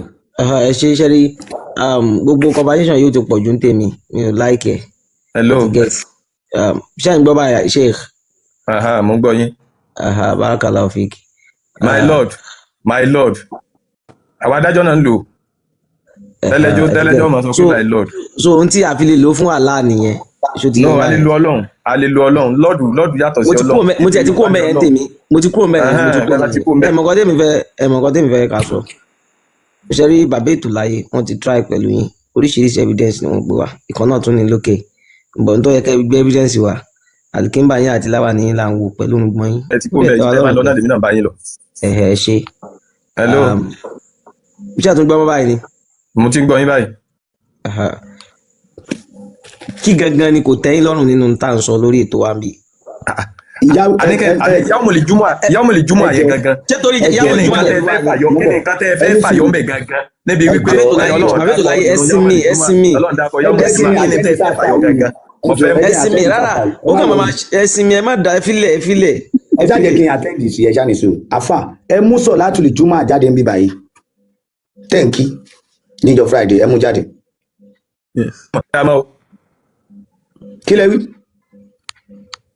Hello.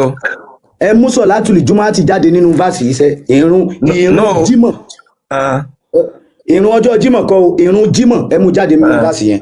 tá bá sọ pé ìrun yà ní pé ìrun tá a máa kí níjọ́ jímọ̀ kìí ṣe pé ìrun jímọ̀. ẹjọ ẹ máa gbọ́ lédè Lárúbáwá ẹ máa gbọ́ lédè Lárúbáwá gangan n ti ń jẹ́ jamaha ó ní àkójọpọ̀. ìrun mélòó gbogbo àwọn ẹ máa gbọ́ mọ́sálásí pọ̀ mọ́sálásí kéréje ni wọ́n ti ń kírun nílùú. ṣùgbọ́n tó bá dijọ́ jímọ̀ kálukú ní ọ̀wọ́ àkójọpọ̀ sí mọ́sálásí ànábì ni wọ́n fi pè ní yàmùlì jùmọ̀. ọ̀rọ̀ ṣé Islam ló wá pè ní yàmùlì jùmọ̀ ni àbọ̀ tí ń pè bẹ́ẹ̀ tẹ́lẹ̀. no ìjọ jímọ̀ ti wà before kí ìjọ jímọ̀ kí náà ń kójọ níjọ jímọ̀ ẹ̀ tó wà tẹ́lẹ̀ yẹn kí náà ń kójọ yẹn. èmi ò sọ fún yín. bàbá ètò láyé ó máa tírígà ń ga èmi ti mọ̀ pé ẹ padà dàrú náà yàrá ẹ padà dàrú ẹ wá ti rẹ́ni tí ọtọ́ fẹ́ tó ń bá yín sọ̀rọ̀ ẹ dàrú náà ni. bàbá ètò láyé ẹ̀dẹ̀ ní sùúrù. ẹ ti mo kí gbogbo lé o ìwíkú ilẹ̀ ń wí fáwọn èèyàn. ẹ ti oníkẹ́ drop ẹ̀.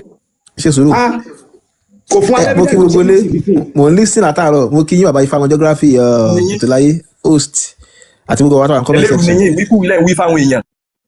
àtẹ̀kan mo ti ní pé ẹni tẹ́yìn bá sọ̀rọ̀ òmọ kí ó bọ̀t mo kàn rí pẹ̀ kan ṣé ẹgbẹ́ àdìkéjì ẹ̀lòmí ìyàgbá wo. ìwọ ni wọ́n mọ kéwú lójú láti ẹ̀rọ pé bóyá mọ kéwú kò mọ anything àfẹnú ó kàn lẹ́nu kò ní evidence kò sí anything kò tiẹ̀ tó fún bá fa lòun. ṣẹfẹ́ àdìkéjì ẹ̀lòmí ni àbí. ẹja àdìkéjì ẹ̀lòmí ẹjọ́ ẹ drop ilé ìjàre tó bá ti kéwú tán kó máa bọ̀ ó dàbí pé tani àdádi lóṣù wa ẹjọ́ ẹ drop irú àwọn ilé ibi tí ẹnu àná bíi ti ń rùn yẹlẹ máa ní kó ká pọ̀ kò sí wàhálà.